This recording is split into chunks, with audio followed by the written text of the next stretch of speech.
हम्म। चलिए, आ जाइए सभी लोग।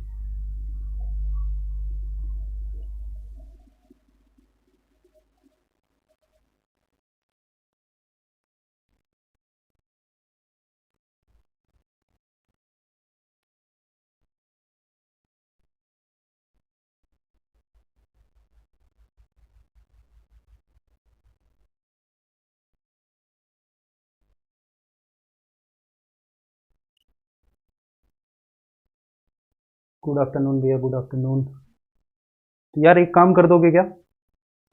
अच्छा नहीं, मैं ही कर देता हूँ। लिंक ग्रुप में शेयर करना है। तो सुनाई दे रहा है क्या? जो लोग अभी अभी जो लोग देख रहे हैं, क्या सुनाई दे रहा है क्या?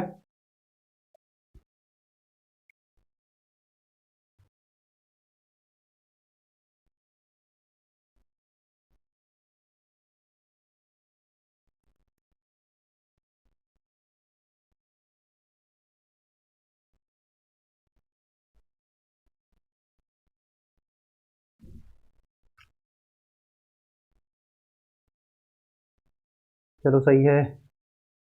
हाँ हाँ, पीवाईक्यू भी होगा, टेंशन ना लो। सब होगा, सब होगा। पहले कोर्स तो समझ लें।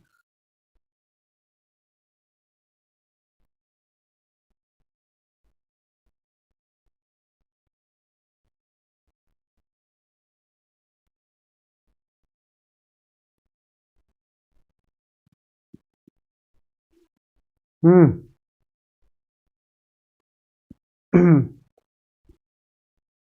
आ जाइए जल्दी, 4:20 पे।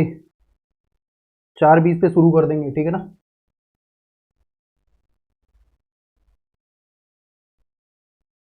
बीच बीच में थोड़ा बहुत बफरिंग हो सकती है, क्योंकि बहुत ज़्यादा अच्छा इंटरनेट कनेक्शन है नहीं यहाँ पे। परेशान हो गया हूँ 2-4 दिन से मैं भी।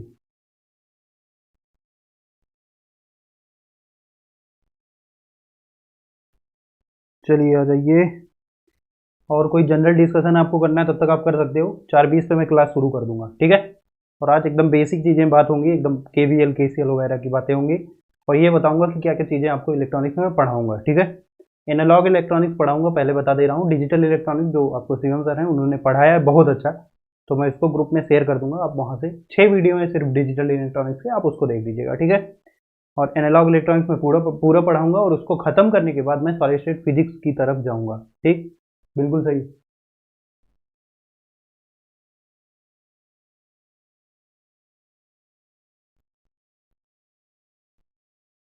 तो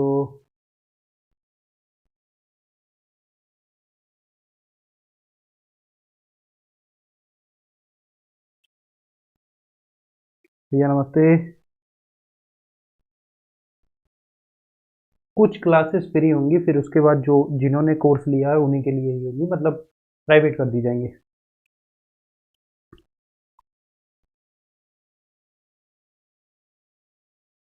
अभी अभी लिख के कैलकुलेट कर लेते हैं कि कितने लेक्चर्स होंगे टोटल इसका। ठीक है?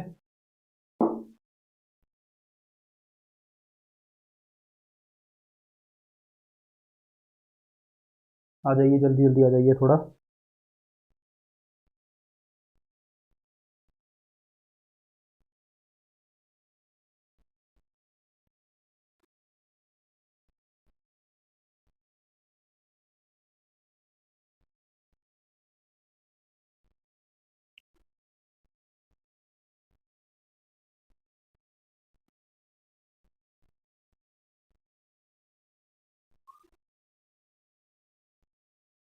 हम्म। बताइए कुछ जनरल, अगर आपको डिस्कशन करना हो तो। Good afternoon. आ जाइए जल्दी जल्दी।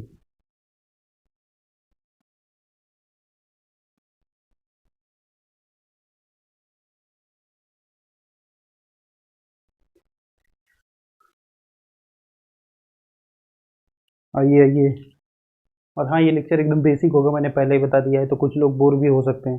उनको लगेगा सर कितना ज़्यादा इजी पढ़ा रहे हो। ठीक है ना? तो पहले इजी पढ़ाऊंगा, फिर धीरे धीरे लेवल बढ़ता रहेगा। ठीक है? और एक बहुत बड़ी सच्चाई ये है कि लोगों को बड़ी बड़ी चीज़ें आती लेकिन बेसिक नहीं पता होता, तभी वो इंटरव्यू में सेलेक्ट नहीं होते। ठीक है? मैं अपना भी बता रहा हूँ, मेरा भी वही हाल था।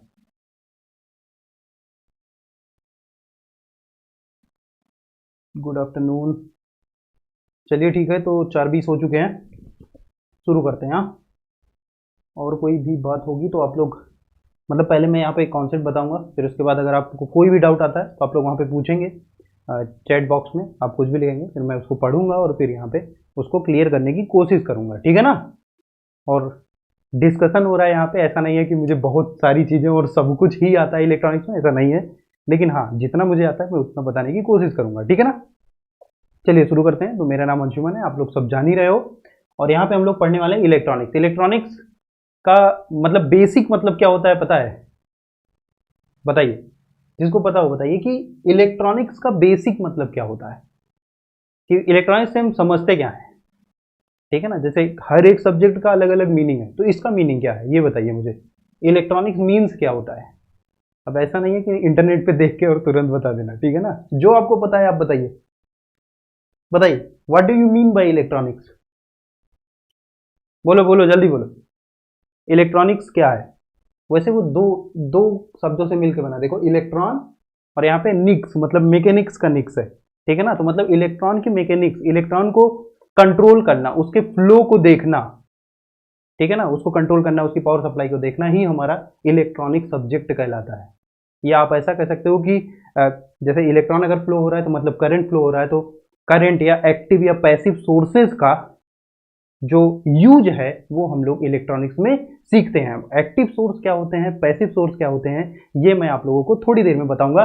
पहले हम लोग ये डिस्कस कर लेते हैं कि इलेक्ट्रॉनिक्स में आप लोग को क्या क्या पढ़ना होता है, ठीक है ना। तो इलेक्ट्रॉनिक्स में हम लोग, इसको अगर मैं डिवाइड करूं तो 3 पार्ट में ये डिवाइड होता है इलेक्ट्रॉनिक्स। पहला होता है कि नेटवर्क थ्योरी, नेटवर्क थ्योरी, ठीक है ना। ये नेटवर्क थ्योरी जो है आपकी, इसमें हम लोग बेसिकली जो मैंने बताया आपको एक्टिव सोर्स और पैसिव सोर्स के बारे में पढ़ते हैं। एक्टिव सोर्स वो होते हैं जो पावर सप्लाई देते हैं, किसी कोई सर्किट है उसमें जो सोर्सेज पावर सप्लाई देंगे उन्हें हम कहेंगे एक्टिव सोर्सेज, ठीक है ना। और पैसिव सोर्सेज क्या होंगे, उसी का एकदम रिवर्स, जो पावर लेंगे अपने अंदर या एनर्जी गेन करेंगे, ठीक है ना, उनको हम लोग कहेंगे पैसिव सोर्सेज। तो अगर मैं पैसिव सोर्सेज की बात करूं तो पैसिव सोर्स हमारे कैसे हैं, जैसे रेजिस्टेंस हो गया, इंडक्टेंस हो गया, ठीक है ना, या इंडक्टर आप कह सकते हो, कैपेसिटर हो गया, तो ये सब क्या है, पैसिव सोर्सेज है। और एक्टिव सोर्सेज क्या है, जैसे आपका करंट सोर्स हो गया, वोल्टेज सोर्स हो गया, ये सब क्या देते हैं, सर्किट को एनर्जी देते हैं, ठीक है ना। और आपके ट्रांजिस्टर्स हो गए। अब कुछ लोग कहेंगे सर ट्रांजिस्टर कैसे हो जाएगा आपका एक्टिव सोर्स, लेकिन हाँ ट्रांजिस्टर एक्टिव सोर्स है। क्यों है, क्योंकि वो क्या करता है ना कि जब आप लोग कोई भी सिग्नल देते हो तो उसको एम्पलीफाई कर देता है, उसकी पावर बढ़ा देता है, तो वो भी तो पावर दे रहा है ना, ठीक है। तो एक्टिव सोर्स वो होंगे जो सर्किट में पावर देंगे, ठीक, और पैसिव सोर्स होंगे जो पावर गेन करेंगे खुद में, मतलब कि उनके अक्रॉस कुछ ना कुछ पावर ली जाएगी, ठीक है ना। तो उनको हम लोग कहेंगे पैसिव सोर्सेज। तो नेटवर्क थ्योरी के अंदर हम लोग अलग अलग कॉम्बिनेशन बना के इन्हीं एक्टिव और पैसिव सोर्सेज का क्या करते हैं, उसकी स्टडी करते हैं कि कैसा सर्किट हमारा होगा, ठीक है ना। और यही सब चीजें आपके पूरे घर में यूज होती हैं, आपको पता है। यहाँ पे हम लोग अपना वोल्टेज सोर्स जो है वो कांस्टेंट लगा देते हैं, ठीक है। आपके यहाँ जो आपका रहता है, मतलब जो घर वर में इलेक्ट्रिसिटी वगैरह आती है उसमें टाइम वेरिंग वोल्टेज सोर्स होते हैं, ठीक है ना, या करंट सोर्स जो होता है वो टाइम वेरिंग होता है, ठीक। लेकिन यहाँ पे सिर्फ और सिर्फ डील क्या किया जाता है, एक्टिव सोर्स और पैसिव सोर्स और उनके बीच का कॉम्बिनेशन, ठीक है ना। तो इसमें पहला पार्ट आता है भैया नेटवर्क थ्योरी का। दूसरा हम लोग पढ़ते हैं एनालॉग इलेक्ट्रॉनिक्स, ठीक है ना। क्या पढ़ते हैं, एनालॉग इलेक्ट्रॉनिक्स,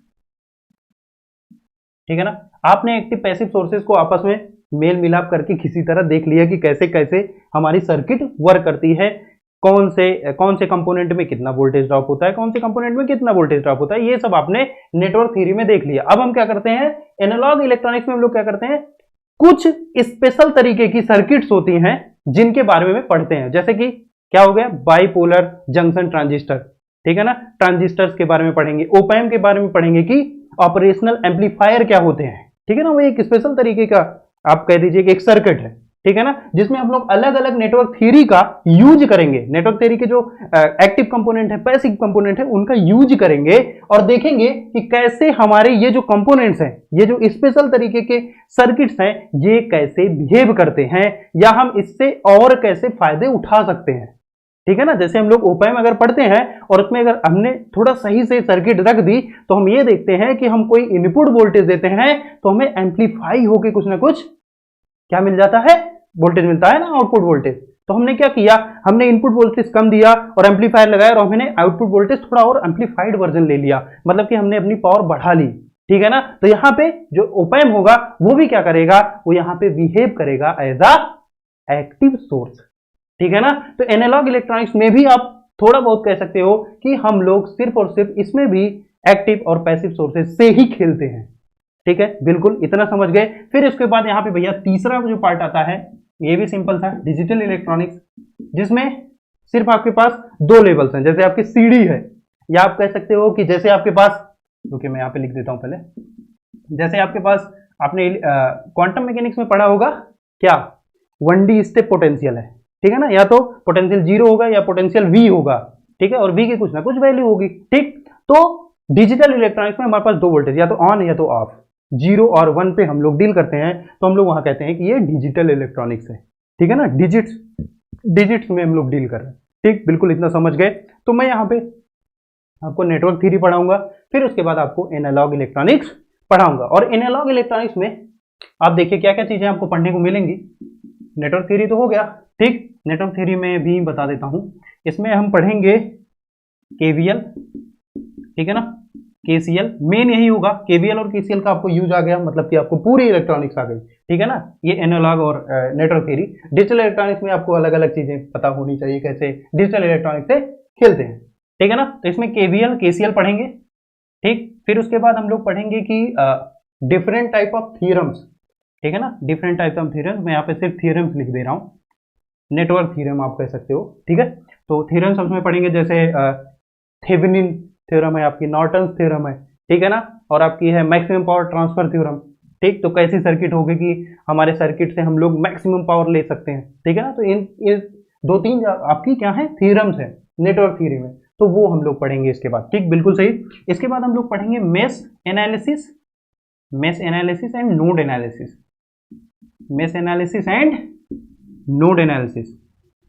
ठीक है भाई साहब, मेश एनालिसिस और नोड एनालिसिस का मतलब क्या हो गया। मेश एनालिसिस हम लोग देखेंगे कि हम लोग केवीएल लगाएंगे प्लस ओम्स लॉ लगाएंगे और हम लोग किसी भी सर्किट को डील कर पाएंगे इजी वे में।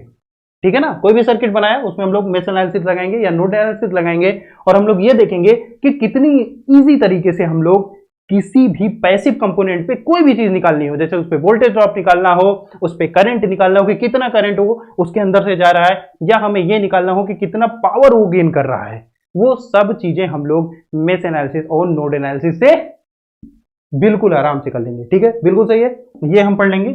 फिर इसके बाद हमारा आएगा, हाँ इसके बाद यहाँ पे एक चीज और आप लिख सकते हो कि जो हमारे पैसिव कंपोनेंट्स हैं, जैसे आर, एल और सी के बारे में भी हम लोग चर्चा करेंगे। ठीक है ना, नेटवर्क थ्योरी में। तो इतनी चीजें आपकी होंगी किसमें, नेटवर्क थ्योरी में। फिर उसके बाद हम लोग एनालॉग इलेक्ट्रॉनिक्स में आएंगे, जो कि मैंने बताया कि इसका पूरा यूज हम लोग एनालॉग इलेक्ट्रॉनिक्स को पढ़ने में करेंगे। और इसमें हम लोग पढ़ेंगे पहला भैया सेमीकंडक्टर डायोड्स, सेमीकंडक्टर डायोड्स। हो सकेगा थोड़ा बहुत तो मैं बताऊंगा कि सेमीकंडक्टर्स वगैरह क्या होते हैं, ये थोड़ा बहुत बता सकता हूं। ठीक है, और नहीं भी बताऊं तो चिल्लाना मत, खुद भी पढ़ सकते हो, सब 12th में पढ़ेगा। ठीक है ना, तो सेमीकंडक्टर डायोड्स में मैं बताऊंगा आपको कि पीएन जंक्शन डायोड से कैसे खेलना है। ठीक है ना, कि उसमें क्या क्या चीजें होती हैं, क्या चेंज करने से क्या बढ़ जाता है, क्या घट जाता है, और अगर किसी सर्किट में पीएन जंक्शन डायोड अगर लगा है तो हम लोग उसमें कैसे, उस सर्किट को कैसे डील करेंगे। ठीक है, ये पीएन जंक्शन डायोड। और उसके बाद हम लोग पढ़ेंगे इसमें जीनर डायोड। ठीक है भाई साहब, zener diode as a voltage regulator, आपने कई बार सुना होगा, हर जगह सुनते ही रहते होगे। ठीक है ना, तो ये दो चीजें आपके सेमीकंडक्टर डायोड में पढ़ाई जाएंगे। फिर इसके बाद आपका आएगा भाई साहब BJT, bipolar junction transistor. Transistor आपको पढ़ाया जाएगा, उसके अलग अलग कॉम्बिनेशन बताए जाएंगे।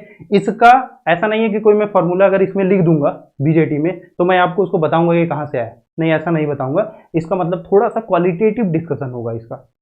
ठीक है ना। फार्मूले वगैरह जैसे मैं गेन का फार्मूला लिख दिया, अब उसको ये मत पूछेगा गेन का फार्मूला कहाँ से आया, ठीक है, उसको आप देख सकते हो। ठीक, यहाँ पे देखिए। फिर उसके बाद हम लोग पढ़ेंगे ओपैम्प, ऑपरेशनल एम्पलीफायर पढ़ेंगे। पहले हम लोग आइडियल देखेंगे, फिर हम लोग नॉन आइडियल केस देखेंगे।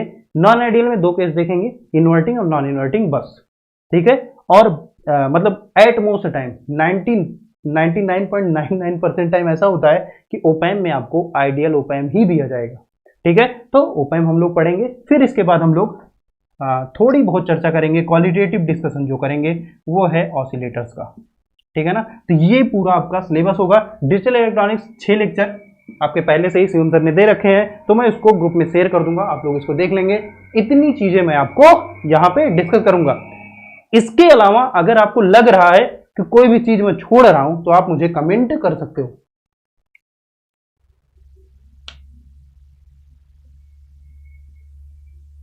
बताइए। और इसके लिए अगर मैं टेक्स्ट बुक की बात करूं तो पुरी एंड बब्बर बहुत अच्छी बुक है भैया, पुरी एंड बब्बर। जो हमारे कोचिंग से ज्वाइन है तो उनसे मेरी मतलब तहे दिल से रिक्वेस्ट ये है कि जितना मैं पढ़ा रहा हूँ आप उसको पढ़ें, जो मैं असाइनमेंट यहाँ पे दूंगा आप उसको करें, और जो असाइनमेंट आपके ऐप में है उसको करें। फिर उसके बाद अगर टाइम आपको लगता है कि बच रहा है फिर उसके बाद आप बुक की तरफ जाएं, ठीक है, क्योंकि अभी टाइम कम है तो अभी बुक पढ़ने का टाइम है नहीं। ठीक, बिल्कुल सही। और इलेक्ट्रॉनिक्स बहुत कम इंटरव्यू में पूछे जाते हैं, तो आप इसको इसकी बुक इसकी भी कर सकते हो, ठीक है ना। बहुत डीप नॉलेज चाहिए तो आप लोग बुक पढ़ सकते हो। बाकी इसके अलावा अगर कोई भी चीज बच रही है तो आप मुझे बता सकते हो कमेंट करके, जल्दी बताइए, फिर मैं नेटवर्क थ्योरी का थोड़ा बहुत इंट्रोडक्शन आज आपको दे दूं। बताइए। अच्छा, एसी करंट से, ठीक है, एसी करंट से भी रिलेटेड एक आध लेक्चर रख देंगे, लेकिन वो रखेंगे इन इन सब चीजों के होने के बाद, ठीक है ना। तो वो लेक्चर्स होंगे लेकिन इसके बाद इसको पढ़ाऊंगा, फिर सॉलिड स्टेट फिजिक्स बनाऊंगा। फिर उसके बाद आप लोग अगर कहीं भी कमेंट करते हो किसी वीडियो के नीचे तो मैं लेक्चर आपका ले लूंगा कि एसी करंट सोर्सेस को कैसे डील करते हैं। वैसे सेम ही है, बहुत ज़्यादा ऐसा है नहीं कि बहुत खतरनाक उससे कुछ आता है, ठीक है ना। इसको डील करना आ जाएगा तो वो भी आप डील कर लोगे, कोई दिक्कत नहीं होगी। अच्छा, फील्ड फील्ड इफेक्ट ट्रांजिस्टर आप कह रहे हो, फेट। वैसे फेट और मॉसफेट ये सब भैया आपके नेट के कोर्स में है, यहाँ पे मैं आईटी जैम पढ़ा रहा हूँ, तो सॉरी उसके लिए मैं इसको नहीं पढ़ा पाऊंगा, ठीक है ना। मतलब अब आपको अगर पढ़ना है तो आप लोग कहीं और किसी नोट से पढ़ सकते हो या बुक से पढ़ सकते हो, लेकिन मैं यहाँ पे सिर्फ आईटी जैम का सिलेबस लिख के पढ़ा रहा हूँ। तो आईटी जैम के सिलेबस में जो हो और मैंने यहाँ पे नहीं लिखा है वो आप बता सकते हो, ठीक है।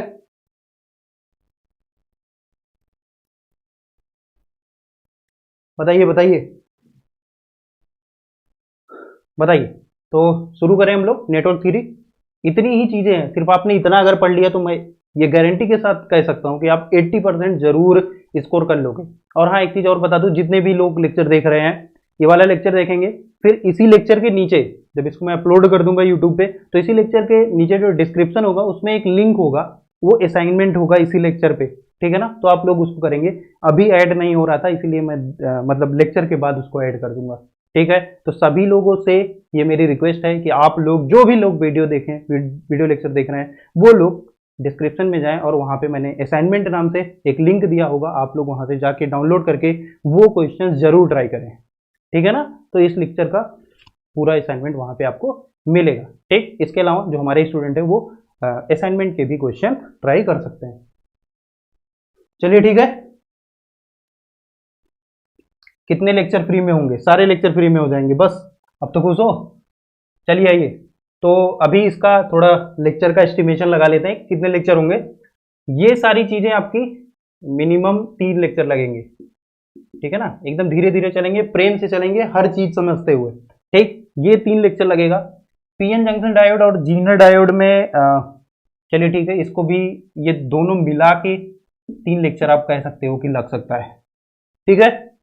2 लेक्चर इसमें लगेगा, 3 इसमें लगेगा और 1 लेक्चर इसमें लगेगा, ठीक है ना। तो कितने हो गए? 3 3 6 2 8, 3 11 1 12 लेक्चर होंगे टोटल, ठीक है। और 6 लेक्चर ये हैं, तो ये टोटल हो गए आपके 18 लेक्चर। 18 लेक्चर्स में आपकी इलेक्ट्रॉनिक्स खत्म हो जाएगी, ठीक है। किसी को और कोई और भी क्वेश्चन है तो आप लोग पूछ सकते हो। हाँ हाँ, inverting and non inverting amplifier मैंने बताया ना, आइडियल जब ओप एम्प हम लोग पढ़ेंगे तो कई कॉम्बिनेशन देखेंगे, ठीक है ना। तो इसमें हर चीज लगा के देखेंगे, ठीक। इसमें आपके पीएन जंक्शन डायोड भी लगेंगे, इसमें जीनर डायोड भी लगेंगे इस ओप एम्प में, ठीक है ना। और इसमें आपका कैपेसिटर लगेगा, आपका इंडक्टर लगेगा, आपका रेजिस्टेंस लगेगा, देखेंगे हम लोग क्या क्या चीजें होती हैं। फिर अलग अलग कॉम्बिनेशन होंगे सर्किट के ओप एम्प में, ठीक है। तभी तो यहाँ पे 3 लेक्चर लिखा है, ठीक है। तो एक लेक्चर में मैं आपको आइडियल ओप एम्प पढ़ाऊंगा, उसमें कई कॉम्बिनेशन बताऊंगा, फिर आपको असाइनमेंट दिया जाएगा। फिर दूसरे लेक्चर में आपको रियल जो ओप एम्प्स होते हैं, ठीक है ना, आइडियल नहीं रियल, तो उसमें क्या क्या चीजें होती हैं उस पर कुछ क्वेश्चंस मैं दूंगा और उसको डिस्कस करूंगा, ठीक है। और जो थर्ड लेक्चर होगा उसमें मैं एक साथ ही सिर्फ असाइनमेंट ही डिस्कस करूंगा, या आप कह दीजिए सिर्फ और सिर्फ आपको प्रॉब्लम्स ही करवाऊंगा, ठीक। इसीलिए यहाँ पे 3 लेक्चर दिया, क्योंकि ये बीजेटी और ओप एम्प ये मोस्ट इंपॉर्टेंट टॉपिक्स हैं, इसको आप नोट कर लीजिए, ये है मोस्ट इंपॉर्टेंट टॉपिक्स। मतलब किसी को इलेक्ट्रॉनिक्स पढ़ने का अगर मन नहीं है, वो चाह रहा है कि मैं इसको छोड़ दूं, तो लेकिन ये दोनों टॉपिक्स ऐसे हैं कि आप इनको जरूर करके जाएं। एट मोस्ट 60 to 70% जरूर चांसेस हैं इससे क्वेश्चन आते ही हैं, ठीक है भाई साहब। चलिए ठीक है, तो ये हो गया। अब आगे हम लोग बढ़ते हैं थोड़ा थोड़ा। अच्छा, आरसी कपल्ड एम्पलीफायर, तो ऑसिलेटर्स वगैरह पढ़ेंगे, एम्पलीफायर देख लेते हैं अगर हो जाएगा तो। आरसी कपल्ड एम्पलीफायर भी है तो ठीक है, यहाँ पे मैं लिख देता हूँ एम्पलीफायर। मैं एक बार फिर से सिलेबस देख लूंगा, ठीक है। और अगर एम्पलीफायर भी है तो वो भी मैं आपको करा दूंगा। इसका अगर एम्पलीफायर होगा भी तो उसका थोड़ा बहुत क्वालिटेटिव डिस्कशन करूंगा, क्योंकि बहुत ही ज़्यादा इंपॉर्टेंट है नहीं, ये दो चीज़ें बहुत ज़्यादा इंपॉर्टेंट है, तो इसमें सबसे ज़्यादा मैं टाइम दूंगा, ठीक है। बिल्कुल सही। और कोई डाउट, और कोई क्वेश्चन हो जल्दी बताइए भैया। इसके अलावा अगर और कोई क्वेश्चन हो तो जल्दी बताइए, वरना इसको इरेज करके मैं नेटवर्क थ्योरी शुरू करूं एकदम बेसिक से। यार पूरी एंड बब्बर बताया ना मैंने, इलेक्ट्रॉनिक्स की, एनालॉग इलेक्ट्रॉनिक्स की पूरी एंड बब्बर, इससे अच्छी बुक मैंने नहीं देखी है। बहुत अच्छी बुक है, उसमें बहुत ढेर सारी चीजें दी गई हैं और उसी से डायरेक्ट क्वेश्चन भी आते हैं, ठीक है। और उसी से हमारे असाइनमेंट भी बने हैं, ये भी मैं आपको बता दूं, ठीक। तो पूरी एंड बब्बर आप लोग ले सकते हो। और डिजिटल इलेक्ट्रॉनिक्स में जितनी चीजें सिर्फ और सिर्फ आपको, जैसे कोई एक असाइनमेंट अगर मिल जाए डिजिटल इलेक्ट्रॉनिक्स का, आप सिर्फ उतना ही कर लोगे तब भी हो जाएगी, बहुत ईजी आती है डिजिटल इलेक्ट्रॉनिक्स, ठीक है ना। तो इसलिए डिजिटल इलेक्ट्रॉनिक्स के लिए मत परेशान होइएगा, एनालॉग पर थोड़ा ज्यादा ध्यान दीजिएगा, ठीक है। चलिए ठीक है, तो अभी फिर इरेज करते हैं। और इसके अलावा अगर कोई और टॉपिक बच रहा होगा सिलेबस में तो एक बार और मैं चेक कर लूंगा, आप भी चेक करिएगा। और किसी और लेक्चर में आप बता दीजिएगा कि ये भी सर आप टॉपिक भटक रहे हैं या भूल रहे हैं, तो उसको भी मैं बता दूंगा, ठीक है। तो ये अपना ऐसा कुछ चलेगा लेक्चर का शेड्यूल। और हाँ, कुछ लोग कह रहे हैं कि फ्री में कितने लेक्चर होंगे, तो भैया अगर फ्री में आपको लेक्चर देखना है तो जिस टाइम पे लेक्चर हो रहे हैं आप उनको अटेंड करें। 4 दिन, मैं पहले अभी अनाउंसमेंट कर दे रहा हूँ, 4 दिन आपके लेक्चर जो होंगे वो 4:30 बजे शाम से होंगे, और 2 दिन 10:30 बजे सुबह, ठीक है।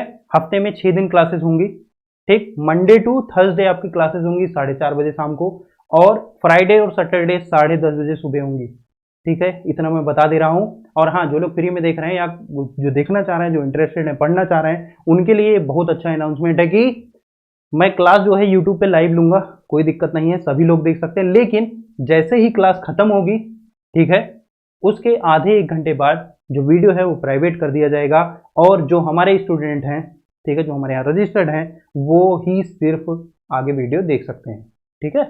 तो आपको ये मैनेज करना पड़ेगा, ठीक। कुछ चीज़ें मैं मैनेज कर रहा हूँ तो कुछ चीज़ आप भी मैनेज करिए। चलिए ठीक है, तो ये हो गया, इसको नोट कर लीजिएगा। तो इलेक्ट्रॉनिक्स का ये है थोड़ा सा जिस्ट। अब हम लोग शुरू करते हैं अपनी नेटवर्क थ्योरी, ठीक है ना। नेटवर्क थ्योरी में जैसे मैंने बताया, हाँ हाँ, यूट्यूब पे ही चलेगी, क्लास चलेगी यूट्यूब पे ही। लेकिन जब आधे 1 घंटे बाद, मतलब क्लास खत्म होने के आधे 1 घंटे बाद वीडियो प्राइवेट कर दिए जाएंगे, तो जो हमारे रजिस्टर्ड स्टूडेंट हैं वो ही देख पाएंगे, मतलब कि लिंक मैं आपको ग्रुप में शेयर कर दूंगा, ठीक है ना। चलिए ठीक, तो इलेक्ट्रॉनिक्स में अब हम लोग शुरू करने वाले हैं नेटवर्क थ्योरी, नेटवर्क थ्योरी, ठीक है ना। नेटवर्क थ्योरी में जैसे मैंने बताया कि आपको क्या करना पड़ेगा, दो चीज़ों का। पहली बात तो हम लोग सेपरेट सेपरेट दो चीजें पढ़ेंगे, फिर उनका कॉम्बिनेशन देखेंगे। तो यहाँ पे देखिए नेटवर्क थ्योरी जैसे मैंने बताया कि एक्टिव और पैसिव कंपोनेंट्स को मिला के, ठीक है, उनकी स्टडी करना नेटवर्क थ्योरी कहलाता है। ठीक है, तो आप लिख लीजिए यहाँ पे नेटवर्क थ्योरी में एक है भाई साहब एक्टिव कंपोनेंट्स, बिल्कुल सही, और एक है आपका पैसिव कंपोनेंट्स। अगर स्पेलिंग वगैरह गलत हो जाए तो माइंड मत करना, सही स्पेलिंग तुम लोग लिख लेना, ठीक है ना। एक है पैसिव। एक्टिव कंपोनेंट्स आपके लिख लीजिए यहाँ पे करंट सोर्स, ठीक है ना, वोल्टेज सोर्स, और ट्रांजिस्टर्स, जनरेटर्स, ठीक है ना। ये लोग क्या करते हैं, लोग पावर देते हैं सर्किट को, या आप कह दीजिए कि एनर्जी डिलीवर करते हैं, जनरेटर्स, ठीक है, और एक्सेट्रा और बहुत सारे हैं, ठीक है। और पैसिव कंपोनेंट्स आपके बेसिक जो हैं, ठीक है, बेसिक या मैं कह दीजिए जो आप लोग पढ़ोगे इनफाइनाइट टाइम तक, वो है आर, एल और सी, ठीक है ना। आर मतलब रेजिस्टेंस, एल मतलब क्या, इंडक्टर आपका, और सी मतलब कैपेसिटर, रजिस्टर, इंडक्टर, कैपेसिटर, और ये आपके हैं करंट सोर्सेज। इसके अलावा भी पैसिव कंपोनेंट्स और होते हैं, ठीक है, लेकिन इन्हीं तीनों की चर्चा यहाँ पे होगी, ठीक। तो ये पैसिव कंपोनेंट, ये है एक्टिव कंपोनेंट्स, ठीक है, बिल्कुल सही, इतना आप समझ गए, ठीक है। अब देखिए, अब पैसिव कंपोनेंट्स का जो बिहेवियर है, ये कैसे बिहेव करते हैं, इनको समझने के लिए हमें क्या लगता है, ओम्स लॉ, ठीक है ना। अब ओम्स लॉ क्या होता है उसको भी देख लेते हैं, ठीक है। ओम्स लॉ क्या होता है, चलिए ठीक है, तो ये हो गया एक्टिव कंपोनेंट, ये हो गया पैसिव कंपोनेंट, इसको नोट कर लीजिएगा, ठीक है। और पहले भी नोट कर लिए होंगे, तो इसको मैं थोड़ा इरेज कर दे रहा हूँ और मैं ओम्स लॉ पे चलता हूँ, ठीक। अगर लगेगा आपको कि स्पीड ज़्यादा हो रही तो आप लोग मुझे बता देंगे। तो क्या मैंने बताया कि एक्टिव और पैसिव कंपोनेंट्स का जो बिहेवियर है उसको जानने के लिए आपको क्या जरूरत पड़ती है, ओम्स लॉ की। ओम्स लॉ क्या है, बेसिक एकदम लॉ है, ठीक है। ओम्स लॉ ये कहता है कि करंट हमारा या वोल्टेज हमारा डायरेक्टली प्रोपोर्शनल होगा करंट के, ठीक है ना, ऐसा ही बोलता है, ठीक। तो ओम्स लॉ आपने, ओम्स लॉ, ठीक है। ओम्स लॉ भैया दो तरीके के होते हैं, ठीक है ना। एक है आपका field theory Ohm's law, field theory of Ohm's law, ठीक है ना, ओम्स लॉ, जिसको और इसको हम लोग कहते हैं general form of Ohm's law. ये क्या है, जनरल फॉर्म है, ठीक। वो क्या है, sigma, oh sorry, J equal to sigma into E. Sigma क्या है, कंडक्टिविटी है, ई क्या है, इलेक्ट्रिक फील्ड है, जिसको हम लोग क्या लिखते हैं, equal to minus gradient of V, ठीक है। J हमारा क्या है, करंट डेंसिटी है, ये सब आपने पढ़ा ही होगा, ठीक है। तो J equal to sigma E, मतलब J जो है वो डायरेक्टली प्रोपोर्शनल होगा इलेक्ट्रिक फील्ड के, ठीक है। तो ये है हमारा फील्ड थियरी ओम्स लॉ, और इसी का जो मॉडिफाइड वर्जन है या इसका जो सिंपलेस्ट फॉर्म है, ठीक है ना, यहाँ पे आप लिख सकते हो modified form of, modified form of Ohm's law, ठीक है ना। जो इसका मॉडिफाइड फॉर्म है, या आप कह सकते हो कि नेटवर्क थियरी को डील करने वाला जो फॉर्म है वो क्या है, V is directly proportional to I, और लिख सकते हो V equal to I into R, ठीक है ना, ये बिल्कुल सही है, ठीक। अब यहां से अगर ये हमारा जनरल फॉर्म है और यहां से ये आया है, मतलब कि इससे ये डिराइव हुआ होगा, चलिए ठीक है, डिराइव करते हैं, आइए देखिए। तो J equal to sigma E है, इसको हम लोग लिख सकते हैं J इक्वल टू क्या होता है, J इक्वल टू, अगर मैं सब कुछ मान लूं कि वो हमारा यूनिफॉर्म है, कुछ भी ऐसा नहीं है कि जो चेंज हो रहा है, ठीक है ना। अगर मैं सब चीजें मान लूं यूनिफॉर्म है, जैसे मान लीजिए कि मेरे पास एक वायर है, ठीक है, इसमें करंट जा रही है I, इसका जो लेंथ है वो है L, और ये जो एरिया है, एरिया ऑफ क्रॉस सेक्शन है ये वाला, इसको हम कह रहे हैं A, ठीक है। तो इस केस के लिए, ठीक, क्योंकि हमारा जो वायर होगा वो ऐसा ही कुछ होगा, इसमें ही कुछ ऐसे करंट आई जा रहा होगा, उसका लेंथ L होगा, उसका जो एरिया ऑफ क्रॉस सेक्शन होगा वो A होगा, ऐसी बात है ना, सही बात है। और हाँ, एक बीच बीच में ऐसा हो सकता है यहाँ से कुछ आपको कुछ अजीब सी आवाजें सुनने को मिले, क्योंकि यहाँ से ट्रक वगैरह गुजरते हैं और हमारे इंस्टीट्यूट में कंस्ट्रक्शन हो रहा है, और इनका कोई भरोसा नहीं है कब ट्रक लेके आ रहे हैं, कब लेके जा रहे हैं, ठीक है। तो मैं ये डिसाइड नहीं कर सकता कि कब ट्रक आएगी कब नहीं आएगी, तो इसीलिए उसको इग्नोर करेंगे और मेरी बातें सुनेंगे, ठीक है। तो ये हमारा ऐसा कुछ फिजिकल सिस्टम होगा। तो अगर इसको इसके हिसाब से हम लोग क्या करें, थोड़ा मॉडिफाई करें और इस फॉर्म में लाने की कोशिश करें, तो देखिए क्या होगा, जे इक्वल टू क्या होता है, J equal to current density मतलब आई बाई ए, यही तो होता है। अगर मैं जे को यूनिफॉर्म मान रहा हूं तो इसको क्या लिखूंगा, J equal to I by ए, और दिस इक्वल टू सिग्मा क्या है, कंडक्टिविटी। कंडक्टिविटी किसका इनवर्स होता है, रेजिस्टिविटी का। तो इसको मैं लिख सकता हूं 1 बाई रो, और यहां पे मैं लिख सकता हूं इलेक्ट्रिक फील्ड ई, कोई दिक्कत नहीं है। ठीक है, ये समझ में आया,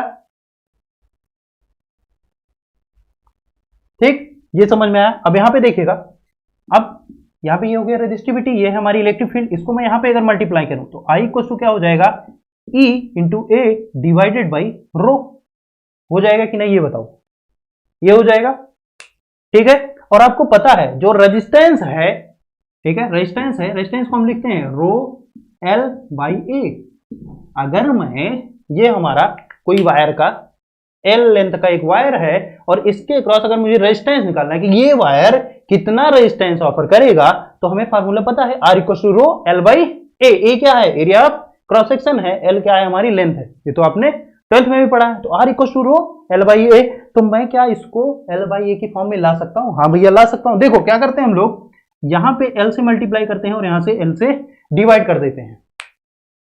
ठीक है, ठीक, अब देखो rho L by A, rho L by A, तो ये देखो ये क्या है, इनवर्स ऑफ आर है कि नहीं। देखो यहां पे हम लोग इसको ऐसे लिख सकते हैं ना, this implies I equal to, नीचे क्या हो जाएगा आपका 1 बाई आर, ठीक है ना, ये इतना जो पोर्शन है बन गया कि नहीं 1 बाई आर। ठीक है, और यहाँ पे E into L, E into L, मैंने कहा सब कुछ यूनिफॉर्म है, तो ई इंटू एल क्या होता है, पोटेंशियल डिफरेंस ही तो होता है। तो यहाँ पे लिख देते हैं पोटेंशियल डिफरेंस भी, ठीक है, आप वीडी यहाँ पे लिख सकते हो, यहाँ पे भी तो वीडी होता है ना, पोटेंशियल डिफरेंस ही, तो यहाँ पे लिख सकते हो आप पोटेंशियल डिफरेंस, मतलब कि इतने से इतने के बीच में पोटेंशियल डिफरेंस कितना है। ठीक है, यहाँ पे वीडी लिख सकते हो, तो यहाँ से ही हमारा जो फार्मूला बन के आता है V equal to I into R. तो ये समझ में आया, ये हमारा जनरल फॉर्म और ये हमारा मॉडिफाइड ओम्स लॉ, या हम लोग कहते हैं कि सर्किट थियरी ओम्स लॉ है। क्या कह सकते हैं इसको, एक नाम और है circuit theory, theory Ohm's law. ठीक है, बिल्कुल सही है। तो ये आप नोट कर लेंगे और इसको बताइए क्या ये डेरिवेशन आपको समझ में आया। अगर समझ में आया तो बिल्कुल बताइए, नहीं समझ में आया तो भी बता दीजिए, फिर से एक बार एक्सप्लेन कर दिया जाएगा। और थोड़ा जल्दी जल्दी स्पीड बढ़ा के लिखिए, ठीक है ना, जिस तरह जल्दी से क्लास खत्म हो, आप लोग की भी जान छूटे और मैं भी चलूँ अपना कुछ काम करूँ। ठीक है ना, चलो आओ जल्दी लिखो इसको। और हाँ, एक चीज और है, ई इक्वल टू आपने ग्रेड भी लिखा, क्या मुझे कोई बता सकता है इलेक्ट्रिक फील्ड की जो डायमेंशन, इलेक्ट्रिक फील्ड का जो यूनिट है वो क्या होता है। और इलेक्ट्रिक फील्ड की अगर यूनिट आप मुझे बता दोगे तो मुझे ये भी बता देना कि कैसे वो इलेक्ट्रिक फील्ड की यूनिट यहां से आ जाएगी। बताओ बताओ, आपने इलेक्ट्रिक फील्ड की यूनिट पढ़ी होगी ना। अगर आपने इलेक्ट्रिक फील्ड की यूनिट पढ़ी है तो मुझे ये बता दो कि इलेक्ट्रिक फील्ड की जो यूनिट है वो हम लोग यहां से कैसे पा सकते हैं, बोलो जल्दी, बोलो जल्दी।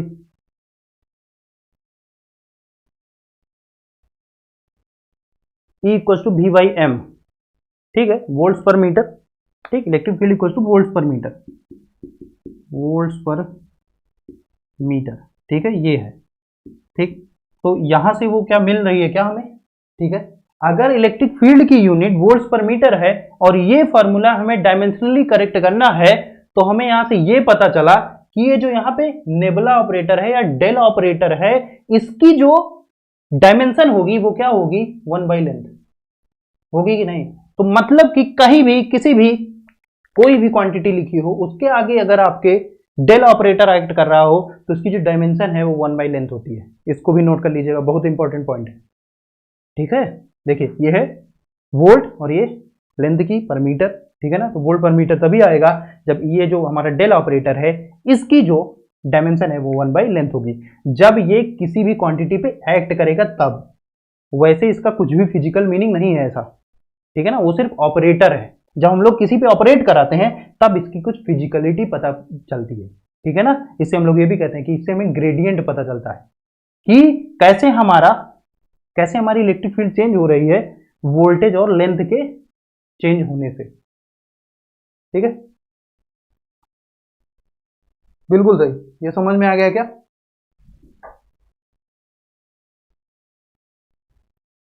समझ में आया क्या ये? बिल्कुल। अगर हो गया हो तो मुझे बताइए, तो मैं क्या करूं, इसको इरेज कर दूं। जल्दी बोलो, समझ में आ गया हो। जल्दी बोलो, मुंह तो खोलो प्यारे बच्चों।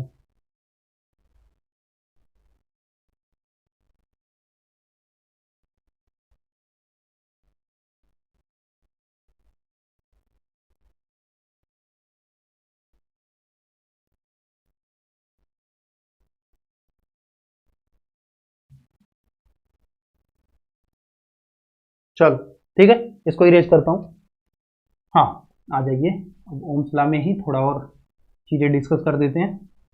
ठीक है, और थोड़ा जल्दी जल्दी मैंने कहा कि लिखने की कोशिश करिए, क्योंकि कुछ चीज़ें हैं जो क्लियर करनी है, कुछ चीज़ें हैं जो क्लियर आपको पहले से ही हैं। ठीक है, आइए देखते हैं। तो आपको पता चला कि जो सर्किट थ्योरी ओम्स लॉ है, मतलब कि जो हमारे काम का ओम्स लॉ है, वो यही है कि V is directly proportional to I और V equal to I R. और एक चीज़ ये भी नोट कर लीजिएगा कि ये जो हमारा ओम्स लॉ है, ठीक, ये तभी वैलिड है जब हमारा टेम्परेचर में कोई चेंज नहीं आ रहा है, मतलब कि जो एम्बियंट इन्वायरमेंट है उसमें कुछ भी चेंज नहीं आ रहा है, तभी हम लोग ये जो V equal to I R है ये लगा सकते हैं। ठीक है ना?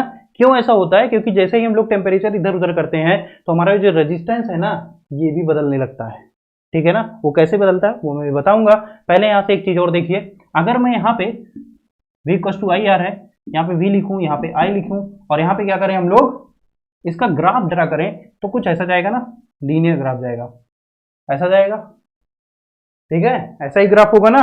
अगर यहाँ पे V है, यहाँ पे I है, और V equal to I R का हम लोग ग्राफ बना रहे हैं, तो यहाँ से आपको ये देखने को मिलेगा कि R इक्वल टू क्या है, V बाई I। तो मतलब कि हमें इसका जो स्लोप है थीटा, मतलब कि यहाँ पे अगर जो टेन थीटा है, जिसको हम लिख रहे हैं delta V divided by delta I, ये हमें क्या दे देगा, रजिस्टेंस R। मतलब कि अगर आपको ऐसा कुछ ग्राफ मिला है, ठीक है, और ये हमारी लाइन है, तो हम लोग कोई भी पॉइंट ऐसे कंसीडर करके ये बता सकते हैं कि उस सर्किट में रेजिस्टेंस कितना है।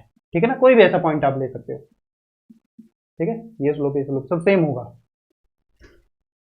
ठीक, बिल्कुल सही है। ये समझ में आया? ये मैं लिख देता हूं, V equal to I R का ये ग्राफ है। ठीक है, इसको नोट करिए।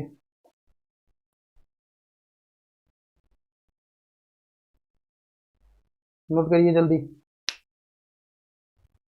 ये नोट कर लीजिए कि इसका जो स्लोप है V वर्सेस I, ग्राफ का जो स्लोप है वो हमें देता है रेजिस्टेंस। ठीक है ना? इतना आपको समझ में आना चाहिए। और यहाँ पे V रखना है, यहाँ पे I, ऐसा नहीं कि यहाँ पे I रख दिया, यहाँ पे V और फिर स्लोप देख रहे हो, तब ये उल्टा हो जाएगा। ठीक है ना?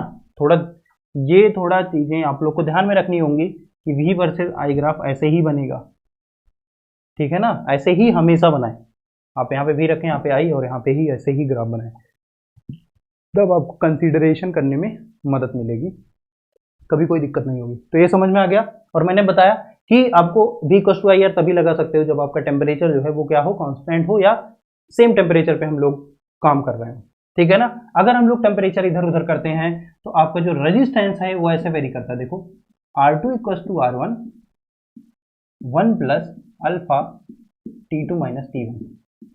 R1 टेम्परेचर है T1 पे, R2 है टेम्परेचर T2 पे, और अल्फा आपका क्या है, पॉजिटिव टेम्परेचर कांस्टेंट, कोफिशिएंट आप कह सकते हो, पॉजिटिव टेम्परेचर कोफिशिएंट।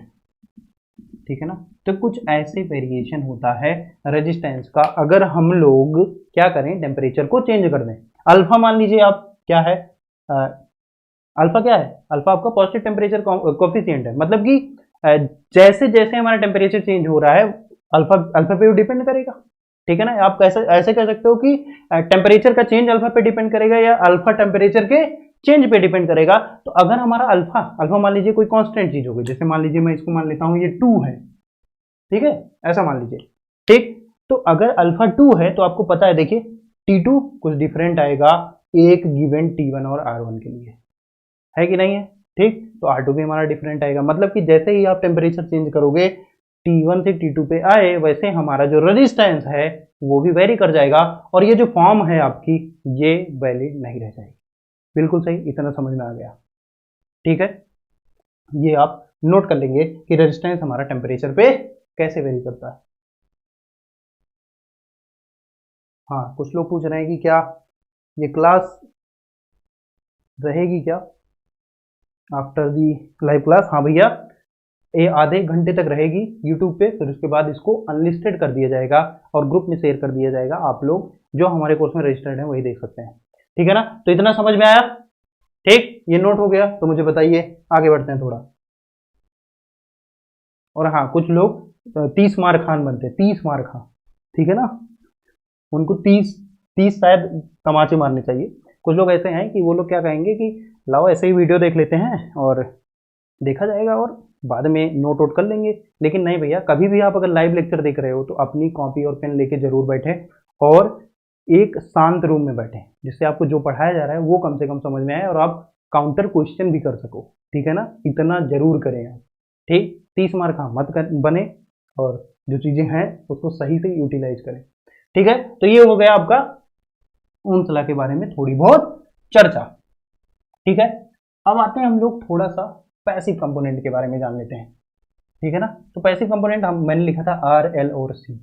ठीक, तो पहले हम लोग चर्चा करेंगे आर की, ठीक है ना, रेजिस्टेंस की, फिर उसके बाद हम लोग केवीएल और केसीएल देखेंगे। ठीक, और वही हमारा एंड होगा आज के लेक्चर का। फिर उसके बाद हम लोग एल और सी के बारे में थोड़ी बहुत चर्चा करेंगे, वो भी नेक्स्ट वाले लेक्चर में, मतलब कल वाले लेक्चर में। ठीक, तो आइए हम लोग देख लेते हैं कि रेजिस्टेंस हमारा कैसे कनेक्टेड होता है सीरीज और पैरेलल में। मतलब कि जो पैसिव कंपोनेंट है उसको हम कब कहेंगे कि ये सीरीज में है और कब हम कहेंगे पैरेलल में है। और हाँ, ये भी आप जान लीजिए कि जो फॉर्मूले आपके सीरीज और पैरेलल में रजिस्टर के लिए हैं वो डिफरेंट हो सकते हैं इंडक्टर और कैपेसिटर से। ठीक है ना, तो उसको मैं नेक्स्ट वीडियो में बताऊंगा। अभी आप सिर्फ और सिर्फ हम लोग पैसिव कंपोनेंट किसकी बात कर रहे हैं, रजिस्टर की। तो रजिस्टर अगर सीरीज में है, ठीक है ना, कब हम लोग कहेंगे कि जो पैसिव कंपोनेंट हमारा रजिस्टर है वो सीरीज में है। तो क्या होगा भैया, यहाँ पे ये रजिस्टर का साइन है, ठीक है ना, सबको पता होगा। ठीक है, ऐसे करके हमारा कुछ ये है ए, ये है बी और यहाँ पे हमारा resistance R1, R2, R3, R4 और डॉट डॉट डॉट ऐसे हमारे कनेक्टेड है। ठीक है ना, और ए और बी इसके बीच में जो रेजिस्टेंस लगे हैं ये हैं हमारे किस में, सीरीज में। ठीक है ना, और इसका इक्विवेलेंट अगर मैं बनाऊं तो कुछ ऐसा बनेगा जिसको मैं लिख रहा हूं आर इक्विवेलेंट, और ये है पॉइंट बी, ये है पॉइंट ए, और आर ए बी या आर इक्विवेलेंट जो हमारा होगा वो होगा भैया R1 plus R2 plus R3 plus dot dot dot, ये होगा। ठीक है, और हम लोग और एक चीज और नोट करिएगा कि सीरीज अगर हमारा सीरीज सर्किट है, ठीक है, या हमारे जो रेजिस्टेंस है वो सीरीज में कब कहे जाएंगे, जब इसमें क्या हो, करंट की वैल्यू, यहां से आप करंट आई भेजो और ये सब में सेम जाएगी। तो इसमें देखो, इसमें क्या होगा, आई आपने भेजा और ये सेम करंट जा रहा है। ठीक है ना, और हाँ, कुछ लोग कह रहे होंगे सर रेजिस्टेंस है क्या, उसकी फिजिकल मीनिंग क्या है। वो क्या करता है ना, वो करंट को जाने से रोकता है। ठीक है, वो क्या है, करंट को जाने से रोकता है। रेजिस्टेंस सिर्फ यही है कि एक मान लो एक कंपोनेंट है, पैसिव कंपोनेंट है, वो तो आप जान ही रहे हो, वो क्या करता है, करंट को जाने से रोकता है। ठीक है ना, अब कुछ लोग सोच रहे होंगे कि सर करंट अगर जाने से रोकता है तो यहां से भी आई जा रहा है, यहां से भी आई जा रहा है, क्यों नहीं रोक देता, जैसे यहां से निकले तो I/2 हो जाए। ठीक है ना, तो करंट क्या है, करंट है फ्लो ऑफ इलेक्ट्रॉन, है कि नहीं है। ठीक है, flow of electron per unit time, ऐसा ही तो है। तो अब क्या है कि जैसे मान लो मैं एक एग्जांपल देता हूं, हाँ एक एग्जांपल ये है कि जैसे आप, हाँ जैसे आपके यहाँ किसी के यहाँ ट्यूबवेल वगैरह लगी होगी, या आप ऐसा करिए एक पाइप लीजिए, उसमें पानी छोड़िए। ठीक है, पानी आपने छोड़ा, अब क्या है, पानी जा रहा है। ठीक, इतनी मोटी अगर पाइप है, इसमें से पानी जा रहा है, अगर मैं पाइप जो है वो क्या कर दूं, पतली कर दूं, तब भी पानी जाएगा। ठीक है, उसकी रफ्तार लेकिन बढ़ जाएगी।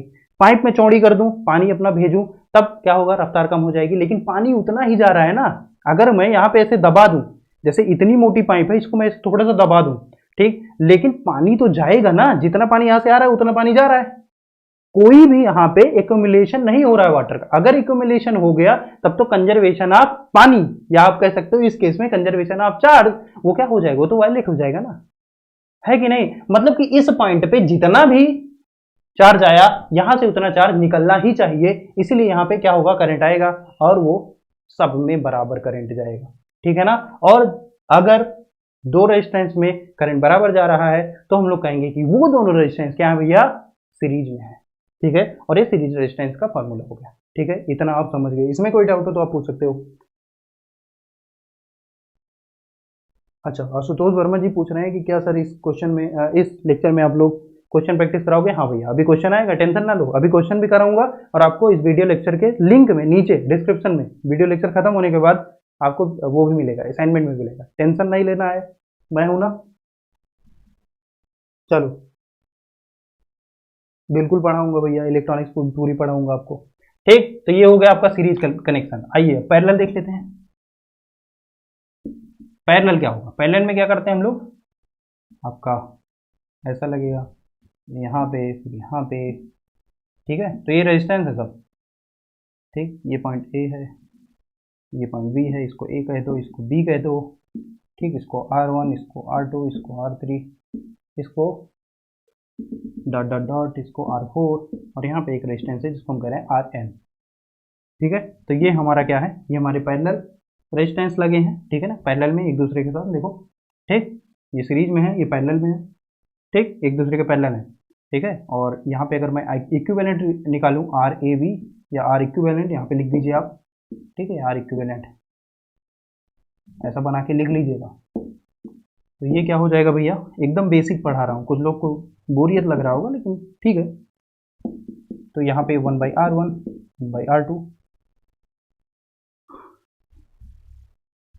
1/R इक्विवेलेंट, ठीक है। तो ये हो जाएगा 1/R1 1/R2 1/R3 plus dot dot dot, ठीक है ना। यहाँ पे 1/Rn लिख लीजिएगा आप। तो ये हमारा पैरेलल कनेक्शन, और पैरेलल कनेक्शन में ऐसी खासियत होती है कि इसमें जो वोल्टेज ड्रॉप होगा, ठीक है, इसके क्रॉस अगर V1 है तो इसके क्रॉस भी V1 होगा, इसके क्रॉस भी V1 होगा, इसके क्रॉस भी V1 होगा। मतलब कि पैरेलल में जो वोल्टेज है वो क्या होगा, आपका कांस्टेंट होगा, चेंज नहीं होगा। मतलब कि अगर दो रेजिस्टेंस के एक क्रॉस वोल्टेज सेम है तो वो जो रेजिस्टेंसेज है वो आपस में पैरेलल कहे जाएंगे, ठीक है ना। इसको आप अपनी लैंग्वेज में लिख लेंगे और इसको नोट कर लेंगे आराम से, ठीक है ना। और कोई दिक्कत आ रही हो तो आप लोग मुझसे पूछ सकते हो, ठीक है। चलिए, जितना जल्दी आप करोगे नोट उतना जल्दी हम लोग आगे बढ़ते रहेंगे, ठीक है। BSc की चल रही है,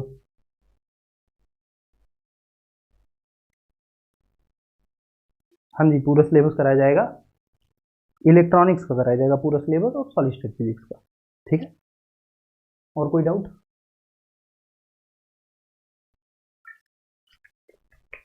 चलो आओ बताओ, नोट हो जाए तो मुझे बता दीजिएगा,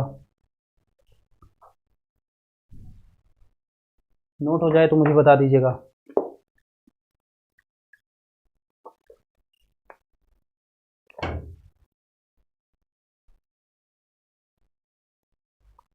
नहीं, अगर पैरेलल कनेक्शन है तो सब में अलग अलग करंट जाएगा।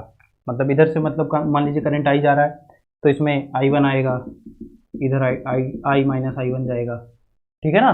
तो सब में करंट अलग होगा लेकिन वोल्टेज सेम होगा। इसमें क्या होगा, इसमें वोल्टेज डिफरेंस होगा लेकिन करंट सेम होगा। Voltage different current same, voltage same current different, ठीक है ना। इसको भी आप लिख सकते हो।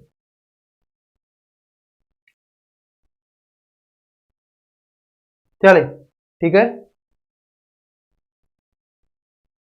सर अगर करंट सेम आ रहे हैं तो वोल्टेज रखने का क्या फायदा, रजिस्टर रखने का क्या फायदा, बहुत सही, क्या बात है, ठीक है। अगर करंट सेम आ गया तो मतलब एक होता है वोल्टेज सोर्स, एक होता है करंट सोर्स। अगर यहाँ पे वोल्टेज ड्रॉप कुछ हुआ, यहाँ पे कुछ हुआ, यहाँ पे कुछ हुआ, तो आप जैसे जैसे रजिस्टर बढ़ाते जा रहे हो वैसे वैसे आपका वोल्टेज ड्रॉप भी तो अलग अलग आ रहा है ना।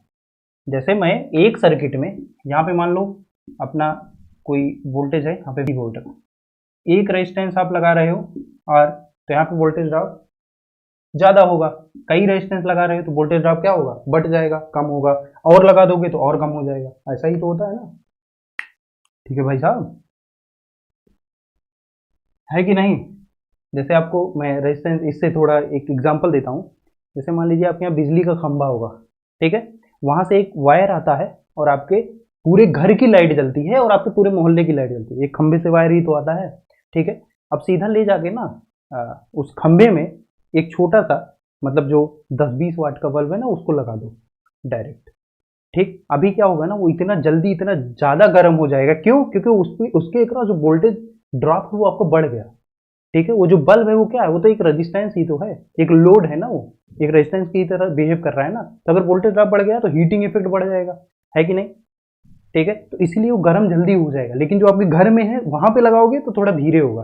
ठीक, तो वोल्टेज ड्रॉप आपका अलग अलग होता रहता है ना, जैसे जैसे आप रेजिस्टेंस बढ़ाओगे। तो ऐसा नहीं है कि यहाँ पे एक रेजिस्टेंस लगा दिए तो बस हो गया, क्यों रेजिस्टेंस यूज कर रहे हो और। ठीक है, तो थोड़ा सा और इस पे आप सोचिए।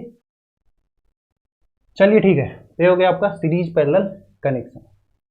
अब इसमें एक बात और आती है कि जो हमारा पावर डिसिपिएशन है, आप कह दीजिए कि पावर कंजर्वेशन थ्योरम एक आती है, एक टर्म है पावर कंजर्वेशन थ्योरम। ठीक है, इसको भी थोड़ा जान लेते हैं। पावर कंजर्वेशन थ्योरम,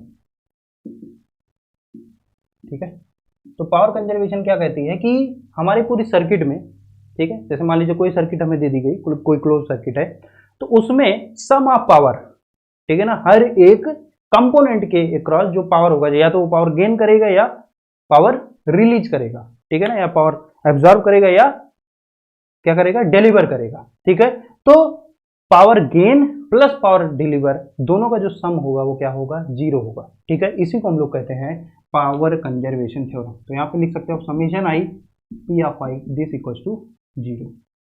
ठीक है, और ये कैसे निकालते हैं ये तो मैं आपको भी बताने वाला हूँ। ठीक है, तो ये पावर कंजर्वेशन मतलब कि पावर डिलीवरी और पावर एब्जॉर्बिंग एक क्लोज सर्किट में जो उनका सम होगा वो क्या होगा, सभी कंपोनेंट्स के रहा। ठीक है ना, सभी कंपोनेंट को अगर मैं सभी कंपोनेंट में कितना पावर जा रहा है और कितना किसी ने रिलीज किया है, सबका जो सम होगा वो क्या होगा, जीरो होगा। अगर ऐसा नहीं होता है तो हमारी वो सर्किट एग्जिस्ट ही नहीं करती, ये भी आप जान लीजिए। ठीक है ना, बिल्कुल सही है। ठीक है, अब देखिए जो पावर का जनरल फार्मूला होता है पी, ठीक, पावर का जो जनरल फार्मूला होता है तो वो तीन तरीके से लिखा जाता है। देखो, मान लो कि यहाँ पे मेरा कोई रेजिस्टेंस है आर, ठीक है ना, इक्विवेलेंट रेजिस्टेंस आप किसी भी सर्किट का निकाल सकते हो। ठीक, पैरेलल और सीरीज ये समझ के कि पैरेलल में है या सीरीज में, ठीक है ना। तो यहाँ पे मान लीजिए कोई रेजिस्टेंस है आर, ठीक, और इसके अक्रॉस एक वोल्टेज हमने दे दिया वी। ठीक, अब इस रेजिस्टेंस के अक्रॉस कितना पावर एब्जॉर्ब किया जाएगा, मतलब ये रेजिस्टेंस कितना पावर एब्जॉर्ब करेगा और ये वोल्टेज सोर्स कितना पावर देगा वो लिखा जाएगा। देखो, इस रेजिस्टेंस के अक्रॉस जो पावर एब्जॉर्ब होगा, ठीक है ना, वो लिखा जाएगा P equal to V square by R. ठीक है, अगर हमारे पास कोई करंट सोर्स है, मान लीजिए यहाँ पे ऐसे हमने एक रेजिस्टेंस बनाया, यहाँ पे करंट आई है, ठीक है, यहाँ पे कोई रेजिस्टेंस सोर्स है, सॉरी करंट सोर्स है, यहाँ से करंट आई जा रहा है, ये रेजिस्टेंस आर है, ठीक है, ऐसी कुछ सर्किट है। तो इस रेजिस्टेंस के क्रॉस जो हमारा पावर होगा वो लिखा जाएगा, ये पावर जो ये गेन कर रहा है पावर वो लिखा जाएगा P equal to I square R. ठीक है, और जो पावर का जनरल फार्मूला होता है वो होता है P equal to V into I. मतलब कि कोई अगर आपके पास वोल्टेज सोर्स है, ठीक है, उसमें आप ये पता कर सकते हो कि कितना करंट आ रहा है और उससे हम लोग पता कर सकते हैं कि ये जो वोल्टेज सोर्स है वो कितना पावर डिलीवर कर रहा है।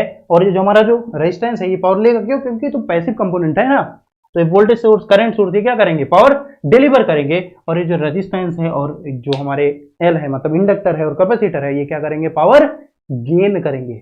ठीक है ना, और हाँ एक चीज और लिख लीजिए, पावर डिलीवरी जो होगी, पावर डिलीवरी, ठीक है ना, इसको हम लोग लिखेंगे निगेटिव साइन के साथ। ठीक है, और पावर जो गेन करेगा या एब्जॉर्ब करेगा, पावर एब्जॉर्ब जो करेगा उसको हम लिखेंगे पॉजिटिव साइन के साथ। ठीक है ना, इसको भी नोट कर लीजिएगा क्योंकि अगला जो पार्ट है वो है क्वेश्चन जिसमें हम लोग ये देखेंगे कि पावर कंजर्वेशन कैसे काम कर रहा है। चलिए ठीक है, बताइए जल्दी, कोई दिक्कत हो तो। हाँ, अच्छा, आपको कोर्स चाहिए मैकेनिक्स और मैथमेटिकल फिजिक्स का, ठीक है। मैथमेटिकल फिजिक्स और मैकेनिक्स का जो कोर्स है वो मतलब हो चुका है। अगर आपको अलग से पे करना है तो आप बात कर सकते हो। ठीक है, हमारे यहाँ जो कॉन्टैक्ट नंबर है ठीक है, वो डिस्क्रिप्शन में लिखा है, आप उनसे बात करके देख सकते हो कि वो कैसे प्रोवाइड कराएंगे, ठीक है ना, या उसकी कितनी कॉस्ट होगी।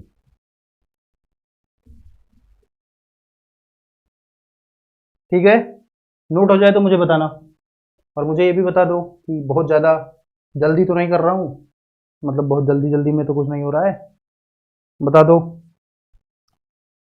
जल्दी बोलो जल्दी बोलो।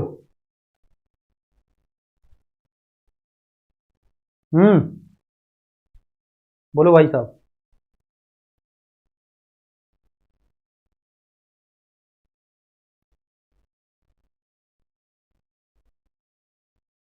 हाँ, तो जैसे अगर आपको वोल्टेज सोर्स है, ठीक है, आपको ये पता है कि इसके क्रॉस कितना वोल्टेज ड्रॉप हो रहा है, ठीक, तो आप ये वाला फॉर्मूला लगा देंगे V²/R। यहाँ आपके पास करंट सोर्स है, आपको पता चल गया कि रेजिस्टेंस में कितना करंट जा रहा है, तो आप I²R ये वाला फॉर्मूला लगा देंगे। और अगर हमारे पास वोल्टेज सोर्स या करंट सोर्स है, उसके क्रॉस हमें पावर निकालना है, तो P=VI। ठीक है, बिल्कुल सही। कोई वोल्टेज सोर्स है तो इसमें करंट जाएगा, तो करंट कितना इसमें आ रहा है ये हमें पता चल जाएगा। ठीक, तो यहाँ पे एक सर्किट अभी डील कर लेंगे, फिर आपको पूरा क्लियर हो जाएगा। ठीक है, समझ में आया? समझ में आया भाई साहब?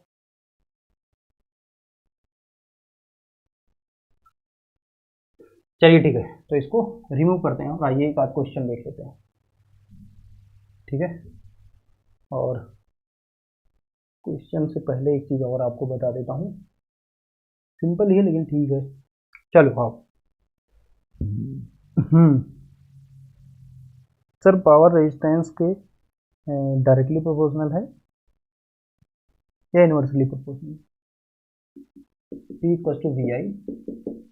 अगर आपका देखो पावर डिपेंड करेगा कि क्या कांस्टेंट है, अगर करंट कांस्टेंट है, ठीक है, तो हम लोग कह सकते हैं, जैसे मान लो कि मैं कोई सर्किट अगर डील कर रहा हूँ, P=VI, ठीक है, V=IR, मतलब इसको लिखते हैं I²R।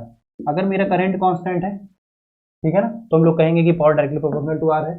ठीक, अगर हम लोग कहेंगे कि वोल्टेज हमारा कांस्टेंट है, ठीक है ना, तो हम लोग लिख सकते हैं P=V²/R, जहां पे पावर हमारा इनवर्सली प्रोपोर्शनल टू रेजिस्टेंस होगा। ठीक है, और कांस्टेंट मैं क्यों कह रहा हूं, जैसे करंट और वोल्टेज सोर्स आपके कांस्टेंट भी हो सकते हैं और क्या हो सकते हैं, टाइम वेरिंग भी हो सकते हैं। ठीक है ना, तो यहाँ पे अगर कांस्टेंट है तो हम लोग ये चीजें कह सकते हैं। ठीक, तो मतलब कि डिसाइडेड नहीं है कि पावर हमारा डायरेक्टली प्रोपोर्शनल होगा या इनवर्सली प्रोपोर्शनल होगा। ठीक है भाई साहब, अच्छा क्वेश्चन है आशुतोष। ठीक, बिल्कुल सही। चलिए ठीक है, तो ये हो गया। आइए और देख लेते हैं कुछ चीजें। ठीक है, तो एक क्वेश्चन है, बहुत सिंपल क्वेश्चन है, चलिए ये लिख देते हैं। यहाँ पे आपके पास, ठीक है, एक 10 वोल्ट का सोर्स है, यहाँ पे एक रेजिस्टेंस लगा है जो कि है 4 ओम का, यहाँ पे एक क्या लगा है, 2 वोल्ट का वोल्टेज सोर्स लगा है, और ऐसा कुछ है। ठीक है, तो ये है हमारा। ठीक, और इसमें आपको पावर कंजर्वेशन, पी कंजर्वेशन, वो शो करना है। ठीक है ना, तो यहाँ पे देखिए दो हमारे एक्टिव सोर्सेज हैं, मतलब इनसे पावर डिलीवर होगी, ये हमारा क्या करेगा, एब्जॉर्ब करेगा पावर। तो हमें ये बताना है कि क्या इसमें पावर कंजर्वेशन थ्योरम कैसे कंजर्व होगी। ठीक है ना, ये पावर कंजर्वेशन कैसे फॉलो कर रहा है। ठीक, तो अब देखिए, अगर मैं देखूं यहाँ पे, ठीक है, तो यहाँ पे 10 वोल्ट है और यहाँ पे कितना है, 2 वोल्ट है। ठीक, तो अब लगाने की कोशिश करिए, बताइए। ठीक है, अगर मैं इस सर्किट में करंट निकालने की कोशिश करूं, देखो करंट अगर मैं निकालने की कोशिश करूं, आई इक्वल टू, अभी मैंने केवीएल और केसीएल नहीं बताया, वो भी बताऊंगा, तब तक के लिए आप ये देखिए कि वोल्टेज कितने, देखो एक 10 वोल्ट यहाँ है, 2 वोल्ट यहाँ है, तो यहाँ पे देखो पहले, मतलब यार मैं केवीएल केसीएल बताने के बाद, चलो ठीक है केवीएल केसीएल देख लेंगे, पहले यहाँ पे देखिएगा, यहाँ पे है आपके पास, यहाँ पे क्या करते हैं हम लोग, केवीएल बताया नहीं लेकिन तब भी देख लो, एक ऐसे हम लोग क्या करते हैं, केवीएल लगाते हैं किसी एक क्लोज्ड लूप में। ठीक, और क्या करते हैं कि पहले जो साइन मिलता है उसको हम लोग पहले लिखते हैं, फिर उसके बाद यहाँ पे क्योंकि करंट ऐसे जा रहा है, आई मैं ऐसे मान रहा हूँ कि ये करंट डिलीवर कर रहा है आई, तो यहाँ से करंट इंटर होगा, तो जहाँ से करंट इंटर होता है वहाँ पे पॉजिटिव साइन, जहाँ से करंट निकलता है वहाँ को हम लोग कहते हैं निगेटिव साइन, और यहाँ से, मतलब एक कन्वेंशन है, आप ऐसा भी कर सकते हो इधर इसको आप पॉजिटिव मान सकते हो, इसको निगेटिव मान सकते, नहीं मतलब वोल्टेज को, जो वोल्टेज सोर्स है आपका, ये पहले से ही डिफाइंड होगा कि पॉजिटिव कौन सा है, निगेटिव कौन सा है। लेकिन ये कन्वेंशन की करंट किस डायरेक्शन में जाएगा, तो हम लोग यहाँ पे रेजिस्टेंस के किस नोड को हम लोग पॉजिटिव मानेंगे, किसको निगेटिव मानेंगे, ये आपके ऊपर है, ठीक है ना। तो मैं ये कहता हूँ कि जहाँ से करंट इंटर होता है, ठीक है ना, इसको हम लोग पॉजिटिव कहेंगे, जहाँ से करंट निकलेगा उसको हम लोग निगेटिव कहेंगे, और यहाँ पे प्लस का साइन है, यहाँ पे निगेटिव साइन है, ठीक है। तो यहाँ पे आई जो होगा, हमारा जो करंट होगा, जिसको हम लोग आई कह रहे हैं, ठीक है, यहाँ से हमें क्या मिला, माइनस साइन, ठीक है ना। तो यहाँ पे मैंने लिख दिया -10, ठीक है ना, केवीएल लगा रहे हैं, -10 वोल्ट, ठीक। यहाँ पे आई इंटू आर मतलब +4 इंटू आई, यहाँ पे हमें पहला साइन क्या मिला, +2 वोल्ट, दिस इक्वल टू 0, ठीक है ना। केवीएल का भी मैं स्टेटमेंट बताऊंगा तो ये क्लियर हो जाएगा। तब तक के लिए आप ये जानिए कि पहले साइन जो हमें, जैसे मान लीजिए केवीएल में लगा रहा हूँ, केवीएल का स्टेटमेंट क्या होता है कि अगर हम लोग किसी इंस्टेंट पे, ये वाला क्वेश्चन अच्छा पहले होल्ड पे रखते हैं, पहले केवीएल देख लेते हैं। तो केवीएल क्या कहता है कि अगर हमारे पास किसी एक क्लोज लूप में सम ऑफ वोल्टेज जो है वो क्या होगा, 0 होगा, ठीक है ना, at any instant of time, मतलब कि summation I V of I at T equal to T naught, मतलब किसी एक instant of time T naught पे ये हमारा क्या होगा, 0 होगा, ठीक है भैया।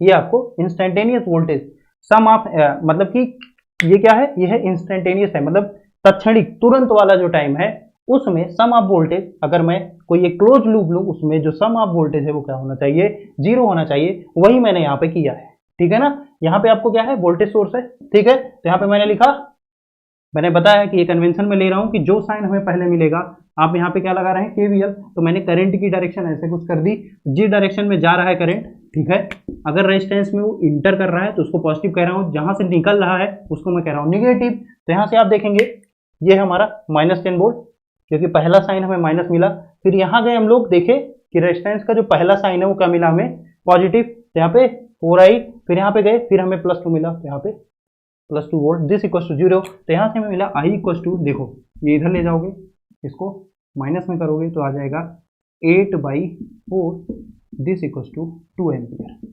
ठीक है। मतलब कि इस सर्किट में, ठीक है, मतलब कि इस सर्किट में हमारा जो करंट है वो कितना जा रहा है, आई इक्वल टू 2 एम्पियर, कितना जा रहा है भैया, 2 एम्पियर, ठीक है। हमें पावर कंजर्वेशन यहाँ पे प्रूव करना था, ठीक, कितना आप समझ रहे हैं, ठीक है। आई इक्वल टू 3 क्यों लिख रहे हो यार, ये देखो केवीएल लगाया ना हमने,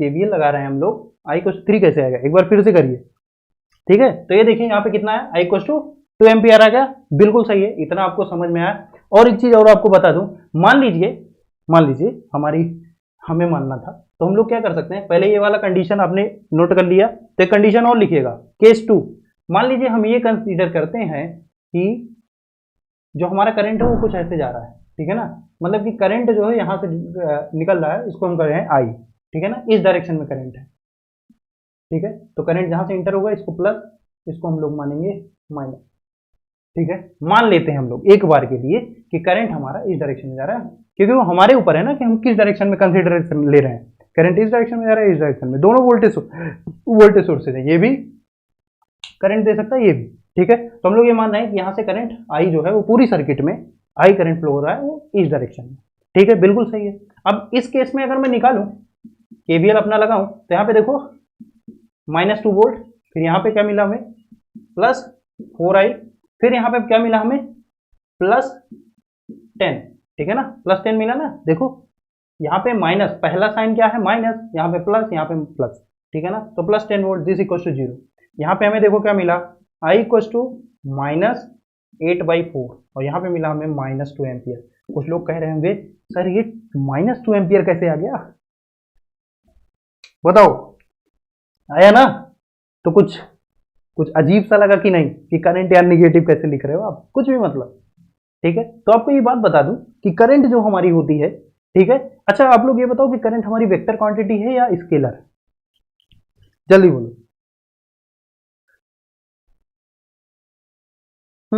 करंट इन अपोजिट डायरेक्शन, मतलब कि जो करंट है उसकी डायरेक्शन ऐसी नहीं है, वो करंट की डायरेक्शन कैसी है, ऐसी है। मतलब कि ये जो निगेटिव साइन है वो हमें डायरेक्शन इंडिकेट कर रहा है, ठीक है ना, इसको लिख लेना। ठीक है, बिल्कुल सही, ये समझ में आया।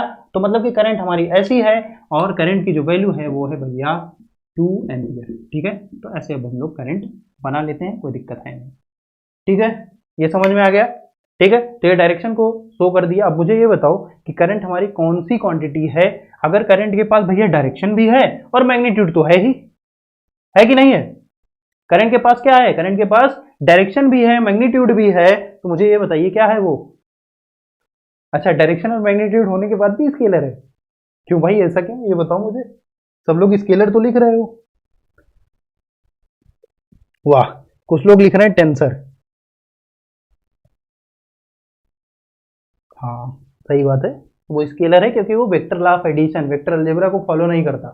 ठीक है ना, कैसे, जैसे ऐसे मान लो यहाँ से करंट आई जा रहा है, ठीक है, तो और ऐसा कुछ है, ठीक है ना। हम लोग ये लिखते हैं ना कि ये है ए, ये है बी, ये है सी, तो ए प्लस बी हम लोग लिख देते हैं, ए प्लस बी इक्वल टू लिखते हैं सी।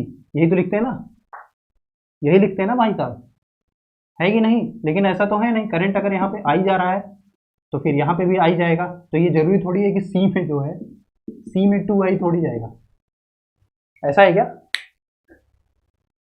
अगर इसमें आई जा रहा है, इसमें आई गया तो इसमें भी आई जाएगा, तो इसमें क्या 2 आई जाएगा क्या, नहीं जाएगा। क्यों, क्योंकि वेक्टर लॉ ऑफ एडिशन तो फॉलो नहीं होगा ना यहाँ पे, है कि नहीं है। सही बात है कि नहीं। ठीक है, तो यहां से भी अगर आया, यहाँ पे आई आया तो इधर भी आई ही जाना चाहिए। एक नोड पे जितना करंट आएगा उतना ही तो वापस जाएगा, तो यहाँ पे कितना आना चाहिए, आई। तो मतलब कि वेक्टर लॉ ऑफ एडिशन क्या हो गया, वो वायलेट हो गया। मतलब कि ये जो करंट है ये स्केलर क्वांटिटी है, वेक्टर क्वांटिटी नहीं है। ठीक है, बिल्कुल सही। इसको आप प्रूव भी कर सकते हो, एक आध बार इंटरव्यू में भी पूछा जा सकता है। ठीक है, इसको भी नोट कर लीजिएगा।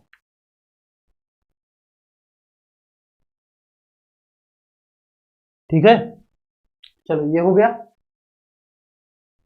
ठीक है, ये हो गया। अब इसको इरेज करता हूं। हाँ, तो हम लोग कहाँ थे यार, मतलब भटक जाते हैं हम लोग। ठीक है, तो हम लोग पावर कंजर्वेशन को हमें प्रूव करना था। हमें पता चल गया कि इस जो सर्किट है इसमें 2 एम्पियर का करंट जा रहा है। ठीक है, तो 2 एम्पियर का अगर करंट जा रहा है तो आइए देख लेते हैं। देखो, आपको पता है कि P डिलीवर जो होगा उसको निगेटिव में लिखेंगे, P एब्जॉर्ब जो होगा उसको हम लिखेंगे पॉजिटिव। ठीक है, अब देखो यहाँ पे रेजिस्टेंस है, रेजिस्टेंस क्या करेगा, पावर जो है वो एब्जॉर्ब करेगा। तो करंट इसमें कितना जा रहा है, 2 एम्पियर, और आपका रेजिस्टेंस कितना है, रेजिस्टेंस कितना है, 4 ओम। ठीक है, तो P अगर मैं डिलीवर सॉरी P एब्जॉर्ब की अगर मैं बात करूं तो क्या हो जाएगा, देखो P equal to I square R. ठीक है, आई स्क्वायर आर होगा कि नहीं ये बताइए। ठीक है, आई कितना आपका 2 एम्पियर, तो 2 दूनी 4 इंटू 4 ओम का है, मतलब कि +16 वाट। ये हो गया आपका यहाँ पे जो पावर गेन होगा रेजिस्टेंस के द्वारा। ठीक है ना, वो कितना हो गया 16 वाट। अब देखते हैं कि हमारा जो ये है, मतलब कि ये जो सोर्स है, जो हमारा वोल्टेज सोर्स है, इससे हमारा क्या जा रहा है, इससे हमारी करंट निकल रही है। मतलब कि क्या कर रहा है ये क्या कर रहा है भाई साहब, पावर डिलीवर कर रहा है। अगर पावर डिलीवर कर रहा है तो पावर डिलीवर क्या हो जाएगा, बोलो जल्दी, V इंटू आई, यही तो होगा।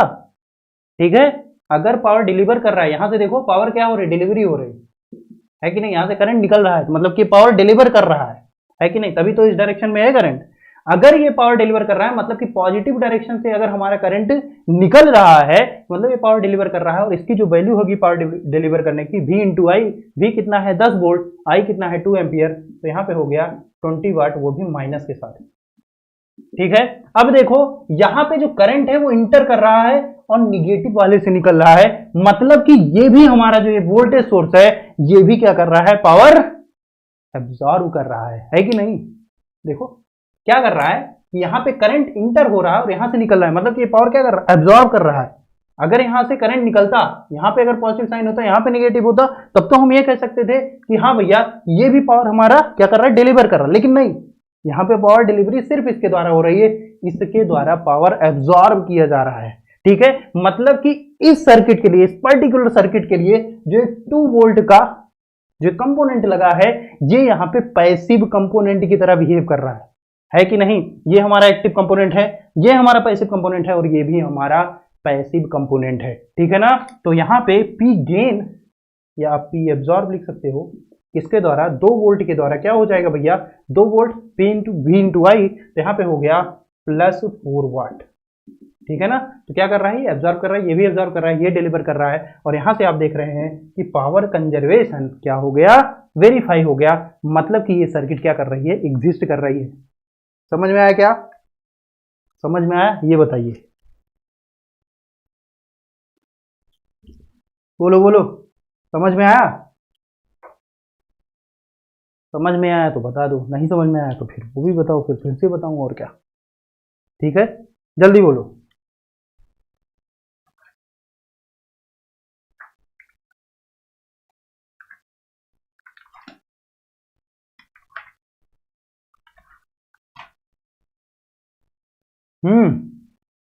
बोलो भाई साहब। ठीक है, बिल्कुल सही हो गया।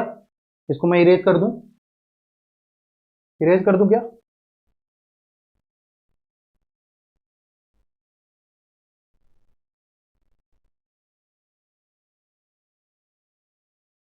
हाँ, 2 वोल्ट, अगर 2 वोल्ट के रिस्पेक्ट में हम लोग कर रहे थे तो देख रहे थे ना कि जो करंट है वो निगेटिव में आ रहा था, मतलब कि जो डायरेक्शन है वो तो अपोजिट है ना, मतलब कि जो करंट है वो इसी डायरेक्शन में आ रहा है कि नहीं? हम लोग 2 वोल्ट के रिस्पेक्ट में भी तो लगाए थे, तो करंट क्या आ रही थी, निगेटिव तो आ रही थी ना, इसीलिए तो हमने ये किया कि जो हमारी डायरेक्शन है करंट की वो अलग है, उल्टी है, तो इस डायरेक्शन में है करंट, इसीलिए तो हुआ था।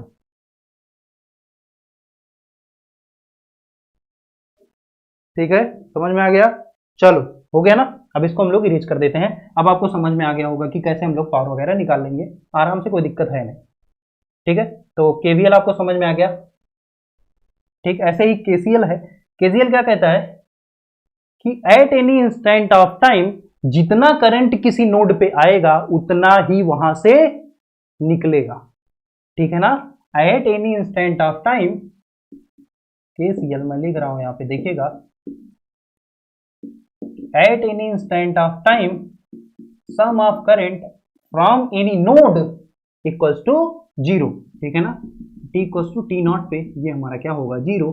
मतलब कि जितना करंट आ रहा है उतना ही करंट आपका वहां से जाना चाहिए। इसका आप ऐसे भी लगा सकते हो। एक मैं एग्जांपल अगर देना चाहूँ तो ये दे सकता हूँ भैया कि हमारा जैसे मान लीजिए ये एक पॉइंट है, ठीक है, और यहाँ से करंट आ रहा है, यहाँ से निकल रहा है, फिर यहाँ से भी निकल रहा है, यहाँ से आ रहा है। ठीक है, इसको मैं कह रहा हूँ I1, इसको कह रहा हूँ I2, इसको I3, इसको I4। ठीक है, करंट अगर इंटर कर रहा है उसको हम लोग पॉजिटिव लिखेंगे, निकल रहा है तो नेगेटिव लिखेंगे। तो करंट इंटर कौन कौन कर रहे हैं, देखो I1, ये क्या कर रहा है भैया, -I2, ये क्या कर रहा है, आ रहा है तो मतलब -I3, सॉरी इंटर कर रहा है ना, +I3, और निकल रहा है किसी नोड से, ये हमारा नोड है।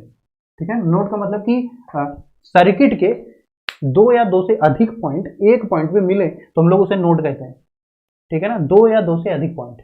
ठीक, तो यहाँ पे देखो ये वाला वायर ये वाला वायर एक जगह मिल रहा है, तो 4 वायर एक जगह मिल रहे हैं, तो ये हमारा नोड कहलाता है।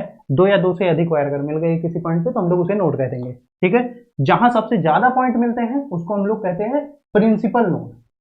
ठीक है ना, इसको आप जैसे मान लो कि यहाँ पे भी कुछ ऐसे एक सर्किट बनी होती है, यहाँ पे भी एक करंट आ रहा होता, क्योंकि यहाँ पे I3 है तो यहाँ पे भी I3 आएगा, तो यहाँ पे जो ये नोड होता है इसको हम लोग नोड कहते हैं, सिंपल नोड है। लेकिन ये वाला प्रिंसिपल नोड है, क्यों? क्योंकि इस पे यहाँ पे 4 वायर्स ज्वाइंट हुए। ठीक है ना, तो सबसे ज्यादा वायर जहाँ पे ज्वाइंट होंगे, ठीक, उसको हम लोग कहेंगे प्रिंसिपल नोड, और सारे जो नोड्स होंगे वो क्या होंगे, सिंपल नोड्स होंगे। ठीक है, तो ये सिंपल नोड है, ये हमारा क्या है, प्रिंसिपल नोड है। यहाँ पे देखिए +I3 और यहाँ पे -I4, दिस इक्वल्स टू 0, तो ये हमारा क्या हो गया, केसीएल।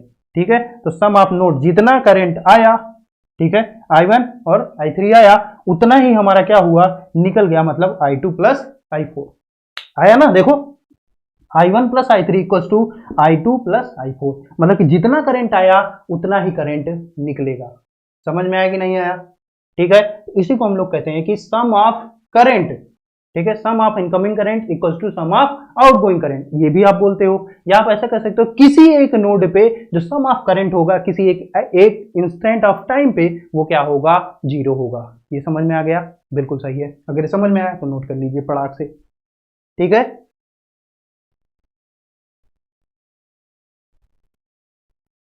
केसीएल का मतलब क्या हो गया, किरचॉफ करंट ला, केवीएल का मतलब किरचॉफ वोल्टेज ला, ये तो आप जान ही रहे हो।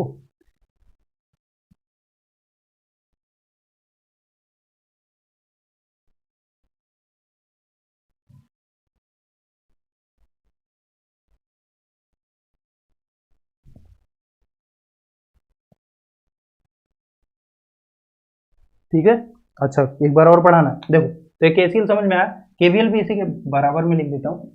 केवीएल आपका कहता है कि सम ऑफ वोल्टेज, एक क्लोज्ड लूप में जो सम ऑफ वोल्टेज होगा सभी कंपोनेंट्स का जोड़ के, ठीक है ना, सभी कंपोनेंट्स का जो वोल्टेज जोड़ेंगे तो वो क्या आ जाएगा, जीरो आ जाएगा। इसके लिए आप ये लिख सकते हो कि यहाँ पे मान लीजिए ऐसा करके एक सोर्स है वीएस, इसको यहाँ पे प्लस माइनस, यहाँ पे एक रेजिस्टेंस लगा है, यहाँ पे एक इंडक्टर लगा है, यहाँ पे एक कैपेसिटर लगा है, और ऐसा कुछ सर्किट बनी है। यहाँ पे मैं कह रहा हूँ वोल्टेज है वी आर, यहाँ पे वी एल, यहाँ पे वी सी।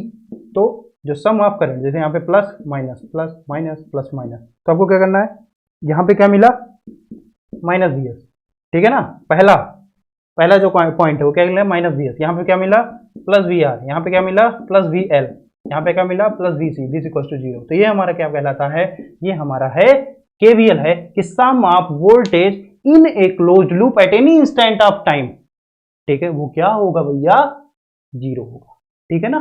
ठीक, तो एक सर्किट हो गई ना, क्लोज्ड सर्किट हो गई, तो ये देखो क्लोज सर्किट बन गई, ठीक है ना। तो कई बार ऐसा भी होगा, देखो क्लोज्ड सर्किट अगर बनाना है तो एक चीज आप ऐसे भी कर सकते हो, जैसे मान लो कि कई बार ऐसा, एक आध बार ऐसा भी हो जाता है कि जैसे मान लो यहाँ पे कह दिया कि 10 वोल्ट है, ठीक है, और यहाँ पे कुछ रेजिस्टेंस वगैरह लगा दिया और यहाँ पे दिया 0 वोल्ट है, ठीक है। तो ये भी क्लोज सर्किट है। कैसे, जैसे ये 0 वोल्ट है ना, तो इसको आप यहाँ पे जोड़ सकते हो, क्यों, क्योंकि 10 वोल्ट है तो किसी के रेस्पेक्ट में होगा, तो किसी के रेस्पेक्ट में मतलब ग्राउंड के रेस्पेक्ट में हम मानते हैं, तो ये 0 वोल्ट किसके रेस्पेक्ट में, ग्राउंड के रेस्पेक्ट में, तो इसको आप ऐसे जोड़ सकते हो, ठीक है। तो ये भी एक क्लोज सर्किट है। अगर यहाँ पे 10 है, यहाँ पे 0 है, ठीक, तो ये भी एक क्लोज सर्किट है, ठीक है। और यहाँ पे अगर आपको ओम्स लॉ लगाना है तो आप देखो पोटेंशियल डिफरेंस, यहाँ पे 10 है, यहाँ पे 0 है, ठीक है। यहाँ पे मैं मान लेता हूँ आर रेजिस्टेंस है, ठीक, तो इसमें कितना करंट जाएगा या कितना वोल्टेज ड्रॉप होगा आप ऐसे लगा सकते हो कि यहाँ से आप मान लीजिए कि करंट आई जा रहा है, ठीक है ना। तो अगर मैं वोल्टेज डिफरेंस देखूं तो 10 माइनस 0 divided by R, I equals to V by R. तो पोटेंशियल डिफरेंस आपका कितना है 10 और रेजिस्टेंस आपका है आर, तो हम बता देंगे कि कितना करंट इसमें जाएगा, ठीक है भाई साहब। तो ये है हमारा ऐसा कुछ, मतलब ऐसी भी सर्किट को हम लोग कहते हैं कि ये क्लोज सर्किट है, ठीक है। और ये हमारी क्लोज सर्किट है जिसमें हम लोग सम ऑफ वोल्टेज कह रहे हैं कि भैया 0 है। ये हमारा एक नोड है, प्रिंसिपल नोड है, जिसमें हम लोग कह रहे हैं कि जितना करंट आएगा उतना ही करंट निकल जाएगा, मतलब कि sum of current at any instant of time from this node is equals to 0। बिल्कुल सही, समझ में आ गया, समझ में आया, ठीक है। चलिए ठीक, तो ये नोट कर लीजिए जल्दी से।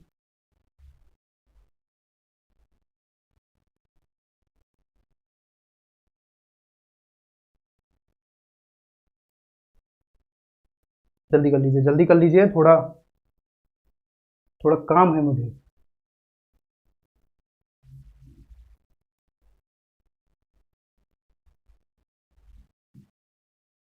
चलो ये नोट हो गया क्या, ये नोट हो गया तो मैं कुछ क्वेश्चन दे दूं और वही आपका एंड होगा इस लेक्चर का, ठीक है। बाकी लेक्चर कल डिस्कस करेंगे।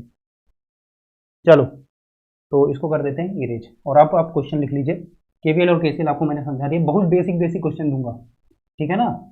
मैंने बताया कि जब आप बेसिक जान जाओगे ना तो मतलब कुछ भी कर सकते हो आप, बेसिक चीजें आपको पता होनी चाहिए।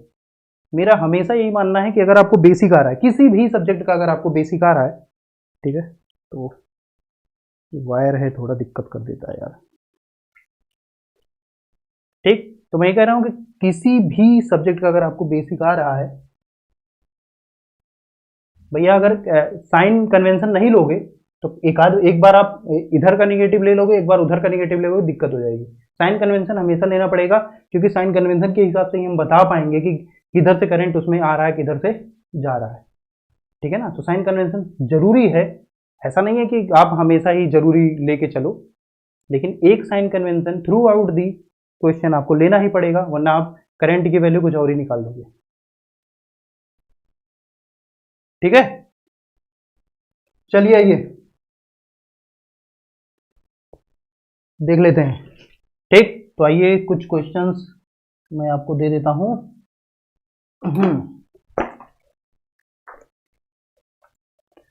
क्वेश्चन लिखिएगा, ये होमवर्क है, इसको आप डिस्कस करेंगे। ठीक है ना, आपस में ही डिस्कस कर लीजिएगा, इजी क्वेश्चन है, ऐसा नहीं है। यहाँ पे एक वोल्टेज सोर्स है, यहाँ पे करंट आई जा रहा है, यहाँ पे रेजिस्टेंस आर है, यहाँ पे एक करंट सोर्स है। ठीक है, और ये हमारा है 20 वोल्ट, ये हमारा है भैया 2 ओम, और ये हमारा है 5 एम्पियर। ठीक है, अब आपको बताना है कि 2 ओम के क्रॉस करंट कितना है। ठीक है ना, 2 ओम के क्रॉस करंट कितना है आपको बताना है, और इसका जो आंसर आएगा वो भाई साहब आ रहा है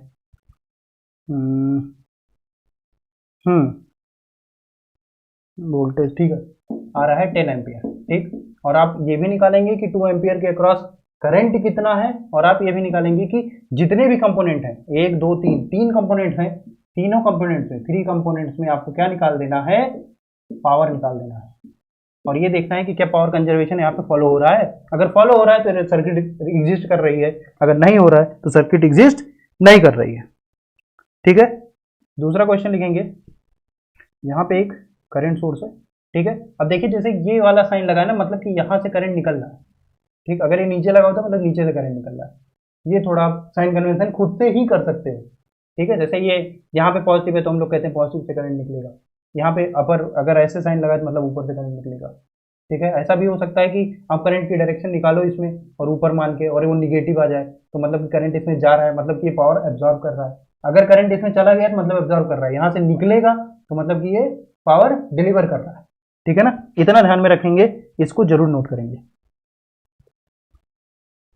ठीक है, साइन कन्वेंशन बता देता हूँ, कोई दिक्कत नहीं, टेंशन ना लो,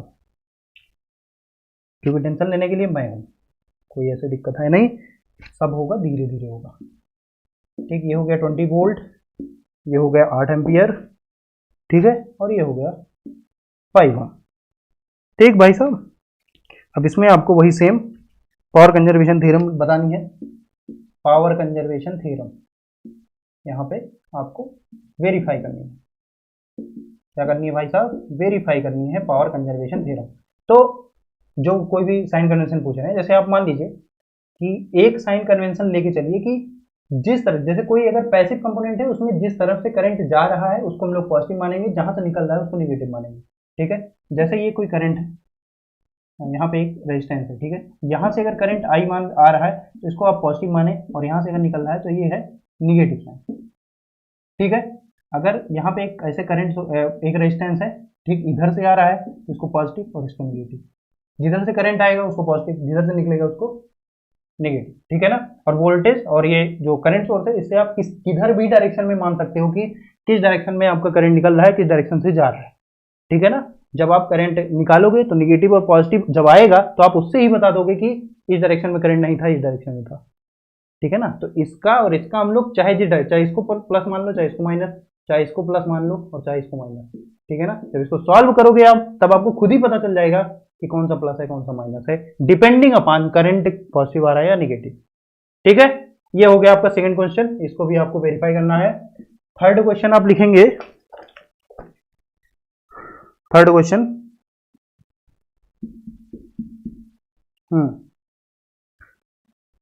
थर्ड क्वेश्चन इजी है लेकिन ठीक है,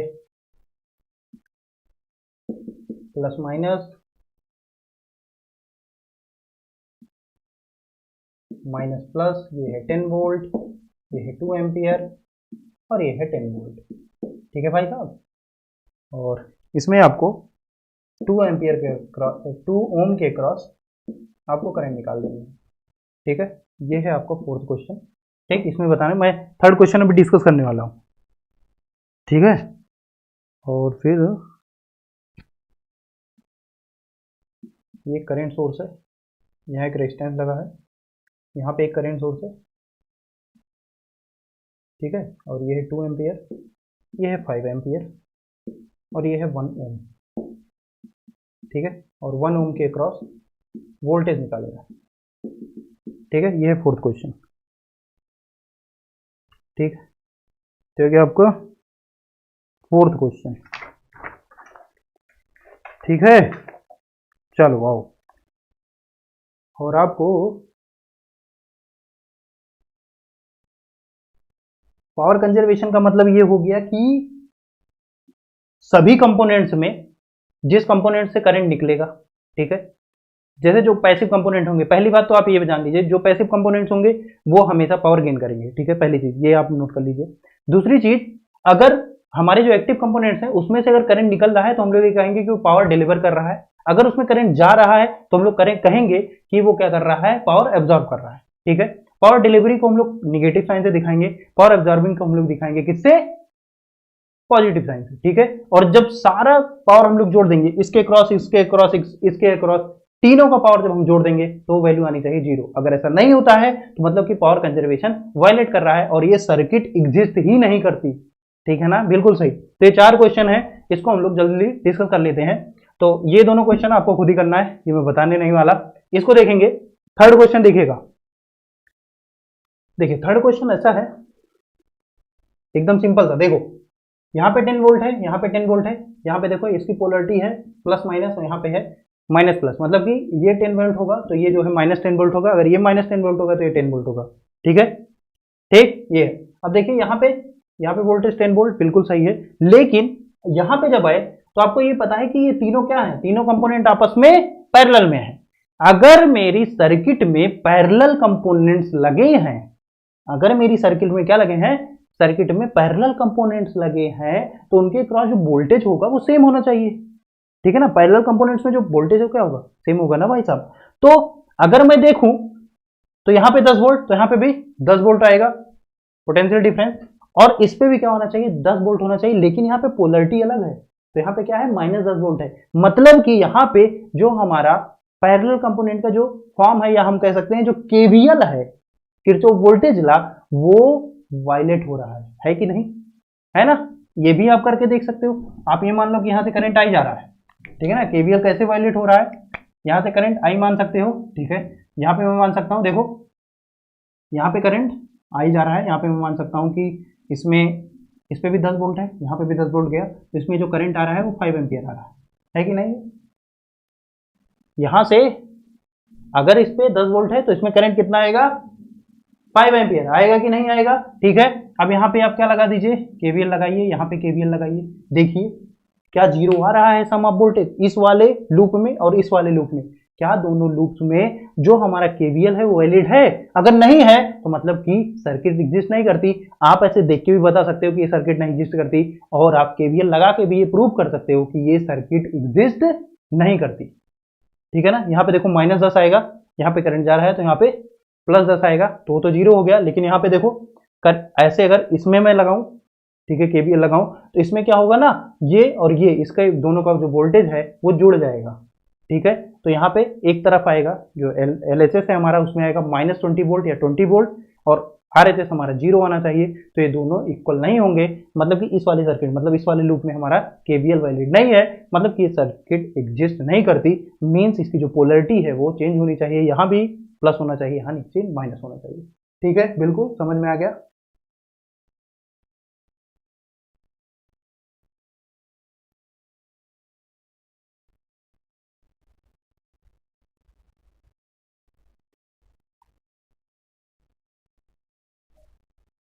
समझ में आया भैया, समझ में अगर आ गया तो बताइए, आगे बढ़ें।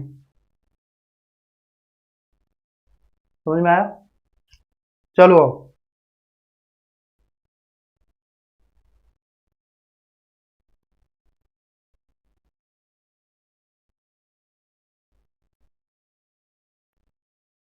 शॉर्ट सर्किट हो जाएगा। ठीक है ना, तो ये क्या हो गया, ये एग्जिस्ट नहीं करता सर्किट। ठीक, इसमें देखिए जैसे फोर्थ क्वेश्चन है, फोर्थ क्वेश्चन में भी देखिए ये क्या है, सब क्या है, सीरीज में लगे हैं, है कि नहीं, ये सब क्या है, सीरीज में लगे हैं।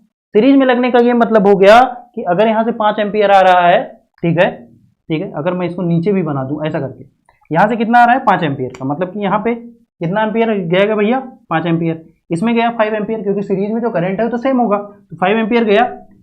इस नोड पे जब आया, ठीक है, यहां पे जब आया तो यहां क्या कितना आ रहा है, देखो 2 एम्पियर, मतलब कि इधर से कितना आया 2 एम्पियर, मतलब कि 3 एम्पियर इस बीच में गायब हो गया, ठीक है ना, जो कि वैलिड नहीं है। यहां से आया कितना 5 एम्पियर, यहां पे गया कितना 2 एम्पियर, मतलब कि जो 3 एम्पियर है वो क्या गया, वो तो खो गया ना। तो लेकिन हमने ये कहा है कि किसी एक नोड में सम ऑफ करंट कितना होना चाहिए, 0 होना चाहिए, लेकिन यहाँ पे सम ऑफ करंट कितना हो रहा है, देखो +5 -2 3 आ गया ना, ठीक है, 0 नहीं आ रहा है। अगर यहाँ पे 5 एम्पियर जाता और 5 एम्पियर यहाँ से निकल जाता, तब हम ये कह सकते थे कि हाँ भैया यहाँ पे वैलिड है हमारा केसीएल, ठीक है, लेकिन नहीं है, देखो 5 एम्पियर आया 2 एम्पियर गया, क्योंकि यहाँ पे 2 एम्पियर का सोर्स है ना, ठीक है, 5 एम्पियर आया 2 एम्पियर यहाँ से चला गया, इसीलिए हम लोग कहेंगे कि ये सर्किट भी एग्जिस्ट नहीं करती। क्यों? क्योंकि यहाँ पे केसीएल वैलिड नहीं है। कुछ सर्किट ऐसे ही बनी होती है, देखो एक सर्किट आप ऐसे ही बना सकते हो। 5th क्वेश्चन है, देखो यहाँ पे एक करंट सोर्स लगाओ, यहाँ पे एक करंट सोर्स लगा दो और यहाँ पे एक रेजिस्टेंस लगा दो, ऐसा करके, ठीक है, इसको कह दो ये 6 एम्पियर है, 6 एम्पियर का करंट सोर्स है, ये 2 एम्पियर का। अब देखो यहाँ से 2 एम्पियर गया, अब इस नोड पे देखो, इस नोड पे इसके बीच में अगर मैं एक नोड बना दूं, क्योंकि यहाँ पे भी देखो 2 वायर जुड़े हुए हैं ना, तो इस नोड अगर मैं इसको एक नोड मान लूं तो इस पे देखो 2 एम्पियर आ रहा है लेकिन 6 एम्पियर जा रहा है कि नहीं? यहाँ पे 2 एम्पियर आया लेकिन यहाँ पे 6 एम्पियर गया, मतलब कि इस नोड पे जो हमारा केसीएल है वो क्या हो गया, वायलेट हो गया। मतलब कि ये जो सर्किट है ये एग्जिस्ट नहीं करेगी। केवीएल और केसीएल अगर वायलेट हो जा रहे हैं, पावर कंजर्वेशन अगर वायलेट हो जा रहा है, तो हम लोग सीधे सीधे कह देंगे कि सर्किट हमारी एग्जिस्ट नहीं करती। क्या ये समझ में आया? समझ में आ गया भाई साहब?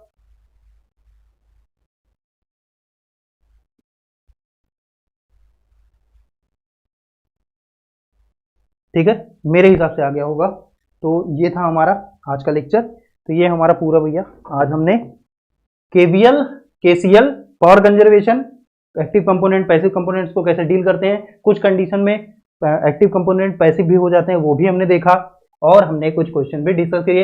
ये दोनों क्वेश्चन आपको खुद करना है, इसको आप करेंगे, और मैं ये लेक्चर खत्म करने के बाद 10-5 मिनट में इस वीडियो लेक्चर के डिस्क्रिप्शन में आपको क्या कर दूंगा, जो प्रॉब्लम सेट है वो अपलोड कर दूंगा, आप वहां से डाउनलोड करके आप इसकी प्रैक्टिस भी कर सकते हो। ठीक है ना? बिल्कुल, इतना समझ में आया? ठीक है ना?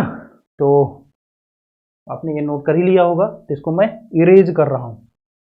ठीक है, बिल्कुल सही। चलिए ठीक है, तो ये हो गया हमारा आज का लेक्चर इलेक्ट्रॉनिक्स का, जिसमें हमने बेसिक थोड़ा डिस्कस किया।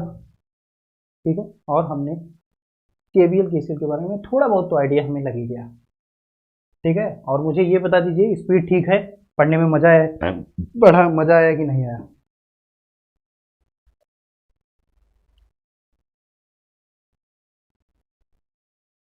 हेलो हेलो,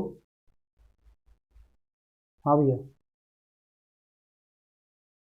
हेलो, नहीं नहीं उठाऊं,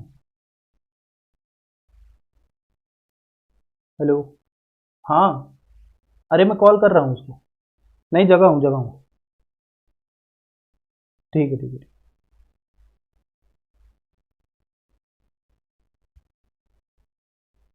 ठीक है, तो मुझे भैया एक काम है, तो इसीलिए मैं लेक्चर यहीं पे एंड कर रहा हूँ। बाकी जो चर्चाएं हैं वो आपकी नेक्स्ट लेक्चर में होंगी, और नेक्स्ट लेक्चर में हम लोग पैसिव कंपोनेंट जो आपके इंडक्टर और कैपेसिटर है उसको हम लोग डील करेंगे। नेक्स्ट लेक्चर कल होगा, और थोड़ा सोच रहा हूँ कि क्योंकि लाइट की थोड़ा दिक्कत आ रही है ना, तो इसीलिए मैं सोच रहा हूँ कि आपकी लेक्चर जो है वो 4 बजे से शुरू करते हैं। ठीक है ना? 4 बजे से लेक्चर होगा, तो नेक्स्ट लेक्चर के लिए प्रिपेयर रहिए अच्छे से।